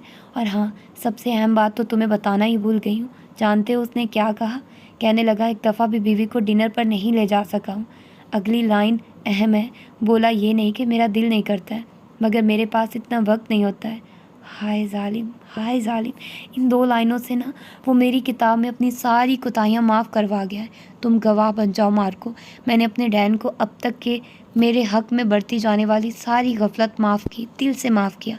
आज से दिल की किताब हर शिकवे से साफ़ हो गई, पिछला हिसाब साफ़। नया खाता खोलेंगे। सुन रहे हो ना मेरे छोटे से जानू? बाजू जी कित्थे हो? नौकरानी की आवाज़ पर उसने हाथ हिलाकर तवज्जो हासिल करते हुए कहा। मीना, मैं यहाँ पीछे हूँ। हाँ बाजी, इत्थे क्यों बैठती हो? यहाँ तो सूरज की धूप ही नहीं आती है। तुमने आखिरी दफ़ा यहाँ पर झाड़ू कब लगाया था? 2 हफ्ते हो गए हैं, पर यहाँ की सफाई का क्या फ़ायदा? यहाँ कौन सा कोई आता है? शाबाश अमीना, कम से कम हफ्ते में 1 दफ़ा ये जगह ज़रूर साफ़ किया करो। सारे पत्ते बिखरे हुए हैं। मीना ने ललचाती हुई नज़रों से मार्टों से भरे पौधों को देखते हुए पूछा। भाजी, मार्टा उतार लूँ? पहले तो मेरी इजाज़त लेकर ही उतारती हो। भाजी कसम से मैं रोज़ का बस 1 उतारती थी। ये सारा उजाड़ आपके मेहमानों ने डाला है। जो बड़ी बेगम साहिबा की खाला है ना, 3 दिन वो बस इसी पौधे के गिर्द घूमती रही थी। अच्छा चलो बस करो। ये बताओ मुझे क्यों ढूंढ रही थी? आपसे ज़रूरी काम है, बोलो। पहले वादा करें आप बड़ी बेगम जी से जिक्र नहीं करेंगी, क्योंकि गालिब भाई की शादी पर उन्होंने मुझे नेक दिए थे। अब अगर सुना आपसे पैसे मांग रही हूँ, उन्होंने मेरी मट्टी पलीद करनी है। तुम्हें पैसों की क्या ज़रूरत आन पड़ी है? मेरी बहन की नंद की शादी आ गई है और मेरी बहन कहती है पहली दफ़ा उसके ससुराल में शादी आई है, इसलिए अगर उसके बहन भाई भारी सलामी ना देकर गए तो उसकी बेइज्जती होगी। कहती है 5,000 लड़की को सलामी देना, 2,000 लड़के को, साथ में मेरी सास का, मेरी नंद का सूट, बहन का हथ परे का सूट। अब बताओ मैं अपने घर की रोटी पूरी करूं या फरमाइशें पूरी करूं? मैंने तो बहन को कहा हम आते ही नहीं हैं। बाजी, मैं तो खुद को बेचकर भी इतने पैसे नहीं कमा सकती। आगे से नाराज़ हो गई। आज तो उसकी नंद की शादी है तो इतना डन डाल रही है, कल अपना औलाद पर न जाने क्या होगा। अल्लाह ही खैर करे। बाजी, तुम 5,000 दे दो, मेरी तनख्वाह में से काट लेना। सारा हंसते हुए बोली। तुम हर दफ़ा यही कहती हो, तुम्हारी तनख्वाह मम्मी देती हैं। 5,000 तुम्हारी महीने की तनख्वाह है, उसमें घर चलाओगी या कर्ज़े उतारोगी? बाजी, मैंने एक और घर ले लिया है, शाम 5 बजे से 8 बजे तक। वो बाजी कॉलेज में पढ़ाती है। कहती है जब शाम को घर आओ तो तुम उस वक्त आकर सफाई कर जाया करना। और गुड्डी को भी नौकरी पर लगवा दिया है। ये क्या कर रही हो? गुड्डी की अभी उम्र ही क्या है? बाजी, पूरे 12 दी हो गई जी। अल्लाह की बंदी, उसको स्कूल जाने दो। क्यों अपनी तरह उसके नसीब में भी सारी उम्र की इतनी सख्त मेहनत लिख रही हो? उसके पढ़ने दो, सानी लग जाएगी, नर्स लग जाए, किसी बैंक में नौकरी कर लेगी। जान दियो बाजी, कुड़ियां नू पढ़ा के केड़ा जज लगवा लेना जे। बड़ी बुरी बात है। अगर तुम अभी के अभी मेरे से वादा नहीं करोगी कि तुम गुड्डी को नौकरी से हटवा कर स्कूल नहीं भेजोगी तो मैं आज के बाद कभी भी तुम्हारी माली मदद नहीं करूँगी। भाजी महीने का 2,000 रुपया कमाएगी, स्कूल जाने का क्या फ़ायदा होना है, उल्टा कापियों किताबों का खर्चा दूंगी। मुझसे हर महीने 2,000 ले लेना और गुड्डी की पढ़ाई का सारा खर्चा मुझे दे दो। महीने का जितना खर्चा हुआ कपड़ा लत्ता डालकर मुझे बता देना। गुड्डी आज से मेरी जिम्मेदारी समझो। खुश? बाजी ये मौजू यहीं बंद। क्या मारिया अंदर ही है? हाय बाजी मारिया मिर्चा ते नहीं खांदी। तौबा या अल्लाह, अपने गुस्से विच गड्डी दा दरवाज़ा बंद करके गई सी। सारा मुस्कुराई। बस वो ऐसी ही है भाजी, अल्लाह ने हुस्न क्या दे दिया। मारिया का तो नखरा ही नहीं पाया जाता। आपको भी तो अल्लाह ने इतना प्यारा बनाया हुआ है, पर मजाल है जो कभी नखरा दिखाया हो। मीना वैसे तो ईसाई थी, मगर उसकी बातों में अल्लाह का नाम बहुत दफ़ा इस्तेमाल होता था। अच्छा अब बातें छोड़ो, जल्दी जल्दी अपना काम ख़त्म करो, फिर मार्केट चलते हैं। मार्केट का नाम सुनते मीना की आंखें चमक उठी। भाजी बस गैराज की सफाई रह गई है, यहाँ भी झाड़ू लगाओ। अभी लगाती हूँ। सारा अंदर आ गई। मीना खुशी खुशी अपना काम ख़त्म करने चली गई। मम्मी की दोस्तें आई बैठी थी। अस्सलाम वालेकुम आंटी, कैसी हैं? वालेकुम सलाम। कैसी हो सारा? अल्लाह का शुक्र है। मम्मी ने तेवरी लेकर पूछा। तुम कहाँ थी? मैं बाहर बगीचे में थी, बड़ी प्यारी धूप निकली हुई है। फरीदा के लिए चाय बना लाओ और आज ज़रा पॉलर का चक्का लगा आई। क्यों? मैं आपसे पूछने आई थी अगर मेरे साथ मार्केट चलें। ड्राइंग रूम के पर्दे बेडरूम में बड़े अजीब लग रहे हैं, फर्नीचर के साथ मैच नहीं करते हैं, इसलिए मैं सोच रही थी नए पर्दे ले आते हैं। सारा तुम बहुत खर्चा करती हो, अच्छे खासे नए पर्दे हैं, मगर खैर जैसे तुम्हारी मर्ज़ी। हाँ जी, हर हफ्ते 8,000 का फेशियल बहुत ही सस्ता है और मैं साल में एक दफ़ा पर्दे ले लूँ तो बहुत खर्चा करती हूँ। मैं चाय लेकर आती हूँ। चाय के साथ लवाजमात से भरी ट्राली मम्मी और आंटी के सामने रखने के बाद वो अपने कमरे में आई। अपनी अलमारी के निचले खाने में पैकेटों में पैक्ड नए सूट बाहर निकालकर बेड पर रखे। मीना ने दरवाजे पर दस्तक दी। उसने मसरूफ़ से अंदाज में जवाब दिया, आ जाओ। मीना ये सूट देखो, इनमें से अगर तुम्हें कोई अच्छा लगता है तो अपनी बहन या उसकी नंद के लिए रख लो। भाजी ये किसके सूट हैं? मेरे हैं, मुझे गिफ्ट मिले थे। मगर इस खद्दर के सूट का रंग डैन को नहीं पसंद है। दूसरे वाले बहुत शौक किस्म के फैंसी हैं, मेरे वाले नहीं। खद्दर का ऐसा करो तुम अपने लिए रख लो और फैंसी दुल्हन को दे देना। हाय सच बाजी? वो अलमारी में से कुछ ढूंढते हुए बोली। हाँ भाई, बैग में डाल लो। अलमारी से मुड़ी तो हाथ में हैंगर था। ये देखो, क्या ये शगुफ्ता मीना की बड़ी बेटी को पूरा आ जाएगा? बाजी ये तो बड़ा महंगा सूट लग रहा है, खादी का है। मैंने पिछले साल सिर्फ एक दफ़ा पहना था। ये भी बैग में रख लो और ख्याल करना मम्मी ने बैग देख लिया तो तुम्हारे साथ साथ मेरी भी नहीं हो जानी है। बाजी तुसी तैयार हो जाओ, मैं भागकर बैग घर रखाती हूँ। जाओ, वैसे भी अभी तो फरीदा आंटी चाय पी रही हैं।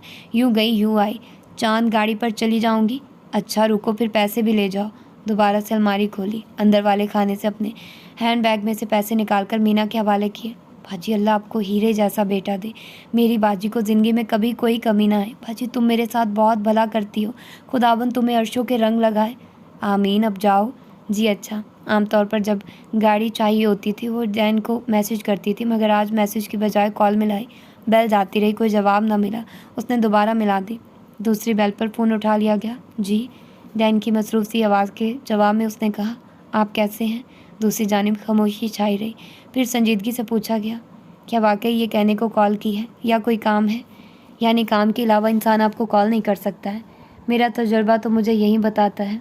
ये अब आप मेरी इंसल्ट कर रहे हैं। सारा मैं ऑफिस में हूँ, अपनी रोमानवी बातें हम बेडरूम में कर लेंगे। अभी अगर काम है तो बताओ। सारे मूड का सत्यानाश हो गया था। उसने कुछ कहे बगैर कॉल कर बंद कर दी। अगले पर डैन ने कॉल कर दी। सारा ने फ़ोन नहीं उठाया। मोबाइल पर 3 कॉल्स के बाद घर की लैंडलाइन पर बेल हुई। सारा ने रिसीवर उठाकर कान से लगाया। दूसरी जाने वो छूटते ही बोला, सारा जी। ये इंतहाई बचकाना रवैया, कम से कम तुम जैसी समझदार लड़की से ऐसी उम्मीद नहीं थी। प्लीज़ बताओ कॉल क्यों की थी? ये बचकाना नहीं, जज्बाती रवैया है। जहाँ जहाँ मानो वहीं ये दिखाया जाता है। मम्मी और मैं शॉपिंग के लिए जा रही हैं, गाड़ी भेज दें। मुझे यकीन नहीं आ रहा है कि इतनी सी बात के लिए तुमने इतना वक्त ज़ाया किया है। मैसेज कर देती, मैं गाड़ी भेज देता। सारा के गाल तप गए। बहुत बड़ी गलती हो गई है डैन, पहली और आखिरी दफ़ा माफ़ कर दें, आइंदा ख्याल करूँगी। फ़ोन बंद हो जाने के बाद कितनी देर तक खुद को कोसती रही। बड़ा प्यार आ रहा था तुम्हें इस शख्स पर, अब चांद को सुकून होगा। 20 मिनट बाद बाहर गाड़ी का हॉर्न सुनाई दिया। इससे पहले डैन की तरफ से टैक्स मौसूल हुआ। आजकल मुझे बहुत परेशानियों का सामना, इसलिए तुम्हारे साथ रूड हो गया था। सारा ने स्माइल आइकन भेज दिया, जिसके जवाब में डैन ने माथा पीट लेने वाली इमोजी भेजी। शाम को वो आयमा और मम्मी आग के गिर्द बैठकर चाय पी रही थी। अयूब की चाय और उसके कमरे में दे आई थी। आयमा ने चिमटे की मदद से आग में मज़ीद कोयले फेंके, जिस पर मम्मी ने टोका, मज़ीद आग मत छिड़काओ, थोड़ी देर में अंधेरा फैल जाता है। हाँ ना मम्मी, फिर ज़्यादा मज़ा आएगा। ये लें आप मार्शमेलो खाइए। आयमा ने लकड़ी की सीख कबाब वाली स्टिक के ऊपर मार्शमेलो लगाकर उनके हवाले की, ताकि वो आग पर सेंक कर खा सके। मम्मी ने स्टिक लेने से इनकार कर दिया। मेरे दांत में दर्द होता है, मैं नहीं खाना चाहती। सारा को दे दो। गेट पर होने वाले हॉर्न ने उन तीनों की तवज्जो अपनी जानिब खींच ली। आयमा भागी गई। भाई की कार लग रही है। आयमा ने गेट खोला। मम्मी कहने लगी, आज सूरज किस तरफ से निकला है जो ये 7 बजे ही घर आ गया है। सारा के लबों से बेसाख्ता निकला, अल्लाह खैर करे। गाड़ी रुकते ही वो बाहर आया, मगर ज़्यादा हैरत अगले पल हुई जब वो उन लोगों की तरफ आने के बजाय आयमा से कुछ पूछकर अंदर की जानिब बढ़ गया। नादिया की छठी इसने अलार्म बजाया। घबराकर सारा से बोली, जाओ देखो, इस तरह सलाम किए बगैर अंदर क्यों चला गया है। भागो। सारा हैरान हुई कि मम्मी इतना घबरा क्यों रही हैं, मगर कुछ भी कहे बगैर उनके हुक्म की बजावरी करते हुए अंदर आ गई। अभी हॉल के दरवाजे पर थी जब अंदर से अयूब और डैन की आवाज़ें सुनाई दी। डैन की आवाज़ आहिस्ता सी, जबकि अयूब ऊंची आवाज़ में बोल रहा था, तुम ऑफिस किस मकसद के लिए जाते थे? तुम्हारी जी हजूरी के लिए तो बिल्कुल नहीं जाता था। मैं तुम्हें मौका दे रहा हूँ। तुम जानते हो मैं इस वक्त यहाँ क्यों खड़ा हूँ। खुद ही सब कुछ बता दो, वरना मुझे दूसरा तरीका इस्तेमाल करना पड़ेगा। ओ जा भाई, मेरा वक्त ना बर्बाद कर। साइको कहीं के। मिस शम्सा को क्या धमकी लगाई थी? एक तो ये 2 नंबर औरतें पहले अदाएं दिखाकर मर्दों के दिल लुभाती हैं। जब मर्द तवज्जो देता है, जाकर 2 टोक बात करता है, फिर उनकी गैरत, इज्जत सब कुछ जाग जाता है। तुमने उसको साथ सोने के लिए कहा है? यार वो सारे सिग्नल दे रही थी, मैंने सिर्फ इतना कह दिया, अगर वो आज रात काम से जल्दी फारिग होगी तो हम लोग कहीं मिल लेंगे। इतनी सी बात का उसने इतना बतंगड़ बना दिया है। तुम्हें अभी उस ऑफिस में जाते हुए जुमा 8 दिन नहीं हुए और ऑफिस की 3 लड़कियों ने तुम्हें सिग्नल भी दे दिए हैं। और मैं जो वहाँ सालों से काम कर रहा हूँ, मुझे तो आज तक किसी औरत ने ऐसा कोई सिग्नल ना दिया। सारा और आयमा सांस रोक के खुले दरवाजे से आने वाली आवाज़ें सुन रही थी। नादिया बेगम भी रास्ते में थी। डैनियल की बात के जवाब में अयूब कमीनगी से हंसते हुए बोला, ओ यार, अपने आप को देख और फिर मुझे देख। तुझे तो तेरी अपनी बीवी भी सिग्नल नहीं देती, दूसरी औरतें क्या देंगी। वो हंसते हुए मजीद बोला, वो बेचारी तुम्हारे साथ सिर्फ इसलिए है कि अभी तक मैंने उसको सीरियस होकर तवज्जो नहीं दी, वरना 2-3 मीठे बोल। अयूब के अल्फाज कट गए और कमरे से जनाटेदार थप्पड़ की आवाज़ गूंजी थी। इसके बाद ऐसा लगा जैसे अंदर कमरे में हर चीज़ उठाकर फर्श पर पटकी जा रही थी। सारा के हाथ पूरी तरह से कांप रहे थे। मैंने भागकर कमरे का दरवाज़ा खोला और अगले पर चीखती हुई बाहर को भागी, मम्मी मम्मी, डैनी भाई अयूब को मार रहे हैं। हाय मैं मर जाऊँ, क्यों मार रहा है मेरे बच्चे को? इस मासूम ने क्या कर दिया है? अभी कुछ दिन पहले बहन के साथ मुँह मारी की है, आज छोटे भाई को मारने लग गया है। हो क्या रहा है? सारा का सारा वजूद कांप रहा था। मेरे कदमों से मम्मी के पीछे पीछे कमरे के दरवाजे तक आई। अंदर के मंजर को देखकर रोंगटे खड़े हो गए। अयूब फर्श पर गिरा हुआ था और डैन अपने भारी जूते से बार बार उसके पेट पर कारी ज़रब लगा रहा था। फिर नीचे झुका और एक साथ 2-3 मुक्के अयूब के मुंह पर मारे। अयूब के मुंह से खून निकल रहा था। वो नीम बेहोश लग रहा था। नादिया बेगम ने सीना पीटना शुरू कर दिया। हाय अल्लाह, कोई तो रोक ले इसको, देखो मेरे बेटे को मार रहा है। फिर सारा की जाने मुड़ी। यहाँ खड़ी मुंह क्या देख रही हो? खसम को बाहर खींचो, उसके अंदर कोई जिन तो नहीं आ गया? कैसे बेदर्दी से उसको मार रहा है? सारा और आयमा ने आगे बढ़कर डैन को बाजू से पकड़कर पीछे को खींचना चाहा, मगर कामयाब न हुई। उसके सर पर जैसे खून सवार था। उन दोनों को बड़े आराम से एक तरफ धकेलकर अयूब को गिरेबान से पकड़कर खड़ा करते हुए बोला, मेरी छत के नीचे इतना गलीज इंसान रहता आ रहा है और मुझे खबर ही नहीं है। मैं तुझे छोटा भाई समझकर तेरे लाड उठा रहा हूँ। जिस ज़बान से तुमने मेरी औरत का नाम लिया, साले मैं तेरी ज़बान गुद्दी से खींच लूँ। आज तेरे अंदर के शैतान को किसी तरह लगाकर छोड़ूंगा। इतना ही तू खूबसूरत है कि आती जाती लड़कियां तेरे साथ जिनसी ताल्लुक बनाने को तैयार बैठी हैं। कुत्ते से बदतर है तू, सुना तुमने? कुत्ते से बदतर। तूने क्या समझा था मुझसे तेरे करतूत नहीं पहुँचेंगे? सारा उसके और अयूब के दरमियान आई। डैन के चेहरे को दोनों हाथों में भरकर भराई हुई आवाज़ में बोली, डैनियल मुराद, क्या हो गया आपको? तो कभी गुस्सा नहीं आता है? ने अयूब को फोकस रखकर घुमा कर मुक्का मारा, मगर जब वो मुक्का अयूब के बजाय सारा के जबड़े पर लगा, साथ ही सारा के मुंह से दिल खराश चीख बरामद हुई। सारा ने अयूब को पीछे की जानिब धक्का देकर डैन की पहुंच से दूर किया था। इस चक्कर में मुक्का खा बैठी। हमें अपनी सी हिम्मत में डैनियल को खींच रही थी। नादिया बेगम अयूब की नीम हालत देखकर मुसलसल सीना पीट रही थी। सारा के लहराकर फर्श पर गिरते ही जैसे एकदम से हर चीज़ ठहर गई। अगले पल डैनियल के मुंह से गाली बरामद हुई। सारा अपना घूमता हुआ सर लेकर बैठी। उसको ऐसा लग रहा था जैसे आधा चेहरा जिस्म से जुदा हो गया हो।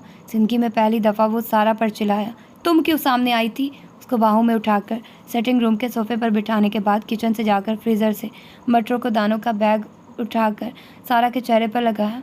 उसको यहाँ से पकड़ कर रखो, अब बस कर दे डैन, उसको और मत मारिए। अपनी बीवी को उठाकर ले गया जो हट्टी कट्टी है, और यहाँ मेरा बेटा खून में लथपथ पड़ा हुआ है। आयमा जाओ, जाकर एम्बुलेंस को फ़ोन करो। आयमा बुरी तरह से रो रही थी। उस घर के अफराद इस तरह के मनाजिर के कहाँ आती थे। आयमा ने फ़ोन उठाकर अभी कान से लगाया ही था जब पीछे से आकर उसने बहन के हाथ से फ़ोन लेकर वापस स्टैंड पर रख दिया। इसका इलाज एम्बुलेंस के पास नहीं है, मैं इसको ठीक कर लूँगा। आप मम्मी को उनके कमरे में ले जाओ। आज तुमने साबित कर दिया कि तुम मेरे बेटे नहीं हो। मेरे होते तो इस तरह अपने छोटे का चेहरा ना बिगाड़ते। नादिया नढाल सी होकर अयूब के बेड पर बैठ गई। अयूब फर्श पर लेटा रो रहा था। डैन कमरे में आया, अपनी जैकेट उतारकर एक तरफ फेंकी, कफ फोल्ड किए और भाई के ना करने के बावजूद उसको बाजू से पकड़कर उठाने के बाद वॉशरूम में ले गया और शावर के अंदर खड़ा करके ठंडे पानी की धार खोल दी। अपने हाथों से उसके बटन खोलकर शर्ट उतारी। तौलिया पकड़कर ठंडे पानी में भिगोने के बाद अयूब की सूजन ज़दा आंख पर रखा और बार बार ये अमल दोहराता गया, यहाँ तक कि सूजन में कमी नज़र आने लगी। इसी तरह उसके होंठ को प्रेस करता रहा। अयूब बीच बीच में एहतजाज के तौर पर उसके हाथ हटाता, मगर कामयाब नहीं हो पा रहा था। आखिर में उसने पानी बंद करके तौलिए से उसके ऊपरी जिस्म को खुश किया, बाल रगड़े और तौलिया उसको देकर कमरे में आया जहाँ घर की तीनों खवातीन मौजूद थी। नादिया रोते हुए, आयमा बेयकीनी में और सारा नम। वो उन तीनों को इग्नोर करते हुए अलमारी में से कपड़े निकालकर वापस वॉशरूम तक गया और हैंगर को स्टैंड पर रखकर अपने पीछे दरवाज़ा बंद करने के बाद उन तीनों को वहीं छोड़कर बाहर निकल गया। जाकर दूध गर्म किया, 2 गिलास में दूध निकालकर बीच में हल्दी और चीनी डालकर मिक्स करने के बाद ट्रे में रखा। साथ कबर्ड से पैरासीटामोल्स का पत्ता ट्रे में रखा। वापस आया, सारा गायब थी। अयूब उसके निकाल के दिए ट्रैक सूट में मलबूस होकर बेड पर लेटा हुआ था। उठकर ये पियो, साथ में दर्द की गोली लो। मुझे नहीं पीना है। उसने मज़ीद इसरार नहीं किया, बल्कि आगे बढ़कर उसको उठाकर गिलास उसके मुंह से लगाया और तब तक पीछे नहीं हटाया जब तक अयूब ने आधा गिलास खाली नहीं कर दिया। फिर 2 गोलियां पत्ते से निकालकर अयूब को मुंह खोलने का इशारा किया। गोलियां मुंह में रखने के बाद, बाकी का दूध ख़त्म करवाने के बाद गिलास को ट्रे में रखकर उठ खड़ा हुआ। माँ का हाथ पकड़कर नरमी से मुखातिब हुआ, चले बाहर चलते हैं, वहाँ आप मुझे मारकर अपना गुस्सा कम कर ले। नादिया उठ गई, मगर चेहरे पर दानियाल को देखकर गुस्से की लकीर नमूदार हो गई थी। कमरे की लाइट बंद करने से पहले डैनियल आखिरी दफ़ा अयूब की तरफ मुड़ा। तुम्हारे पास आज की रात है, आराम कर लो, क्योंकि कल सुबह तुम्हें यह घर छोड़ना होगा। तुम्हारी सारी अकड़ इस दौलत और स्टेटस के बलबूते पर है। कल से तुम्हारी सारी आसाइशें बंद। अपना मोबाइल, घड़ियाँ, गाड़ी वगैरह यहीं छोड़ जाना। कपड़े जितने चाहो ले जाओ। कल 12 बजे के बाद अगर तुम मुझे इस गली में भी नज़र आ गए ना, तो मैं तुम्हें पुलिस के हवाले कर दूँगा। तुम्हारे खिलाफ़ मेरे पास बहुत मजबूत केस है, गवाहों के हमरा। Sweet dreams. उम्मीद। अयूब के कमरे की बत्ती बंद करने के बाद दरवाज़ा भी बंद कर दिया। थोड़ी देर बाद वो तीनों को माँ के कमरे में इकट्ठा करके माँ को समझा रहा था। उसने ऑफिस की 3 लड़कियों को जिनसी तौर पर हिरासा किया है, उनको पैसे लेकर अपने साथ वक्त गुजारने की पेशकश करता रहा है। ये तो मेरे स्टाफ का मेरे पर एतमाद है जो वो इसकी शिकायत लेकर सीधा मेरे पास आई हैं। अगर पुलिस में रिपोर्ट होती ना, तो ये सीधा हवालात की हवा खाता। मैं जानता हूँ मम्मी, आपको इस वक्त मुझ पर बहुत गुस्सा है, मगर मैंने जो किया ये इस तकलीफ़ से कम है जो उसको मिल सकती है अगर आप इसकी खैर खवा है जो उसको कुछ अरसे के लिए दर बदर की ठोकरें खाने दे।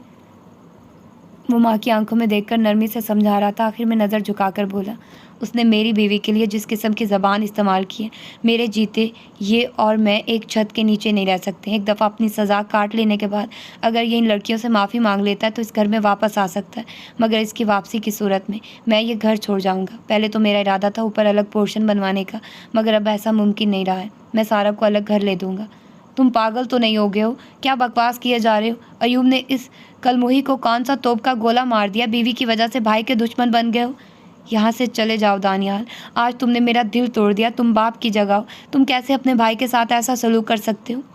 बाप की जगह ही था, इसलिए आज तक उसकी हर नामुनासिब हरकत को नज़रअंदाज करता आया हूँ, ताकि आपकी दिल आज़ारी ना हो, आपको दुख ना पहुँचे। फिर आप भी उसकी हर बुरी बात पर मुझे यही कहकर चुप करवाती रही है कि अभी बच्चा है, बड़ा होकर बदल जाएगा। अब वो बच्चा नहीं, शैतान बन गया है, जिसको ना तो रिश्तों का तकद्दुस है, ना कोई शर्म या गैरत बची है। मेरी तरफ से ये फारिग है। वो गहरी सांस भरते हुए उठ खड़ा हुआ। मम्मी, ये मेरा आखिरी फैसला है और मैं पीछे हटने वाला नहीं हूँ। वो कमरे से चला गया। आयमा बोली, अयूब ने अच्छा नहीं किया है, भाभी तो माँ जैसी होती है। सारा भाभी ने उसके साथ क्या बुरा किया था जो ऐसे नामुनासिब अल्फाज बोला? ये तो डैन भाई का ज़र्फ है जो उसको ज़िंदा छोड़ दिया, वरना तुम चुप करके बैठी रहो। आई बड़ी सियानी, जाओ जाकर अपना काम करो। मारिया आ जाती तो माँ का साथ भी देती। उसको भी इस लड़के ने नाराज़ कर दिया हुआ है। कितनी दफ़ा उसको कॉल कर चुकी हूँ मगर वो आने को राज़ी नहीं होती। या अल्लाह, मैं कहाँ चली जाऊँ? ये दिन भी देखने थे। सारा पर नज़र पड़ी जो गाल के साथ मटरों का बैग लगाए खामोश बैठी फर्श को देख रही थी। नादिया ने सारा गुस्सा उस पर निकाल दिया। बेगम साहिबा जी, आज तो आप बड़ी खुश होंगी। पहले नंद को घर से निकलवाया, अब देवर चला जाएगा। आहिस्ता आहिस्ता हम सबको बेदखल कर देना, अपने गरीब माँ बाप को यहाँ ले आना, यही तुम्हारा प्लान है?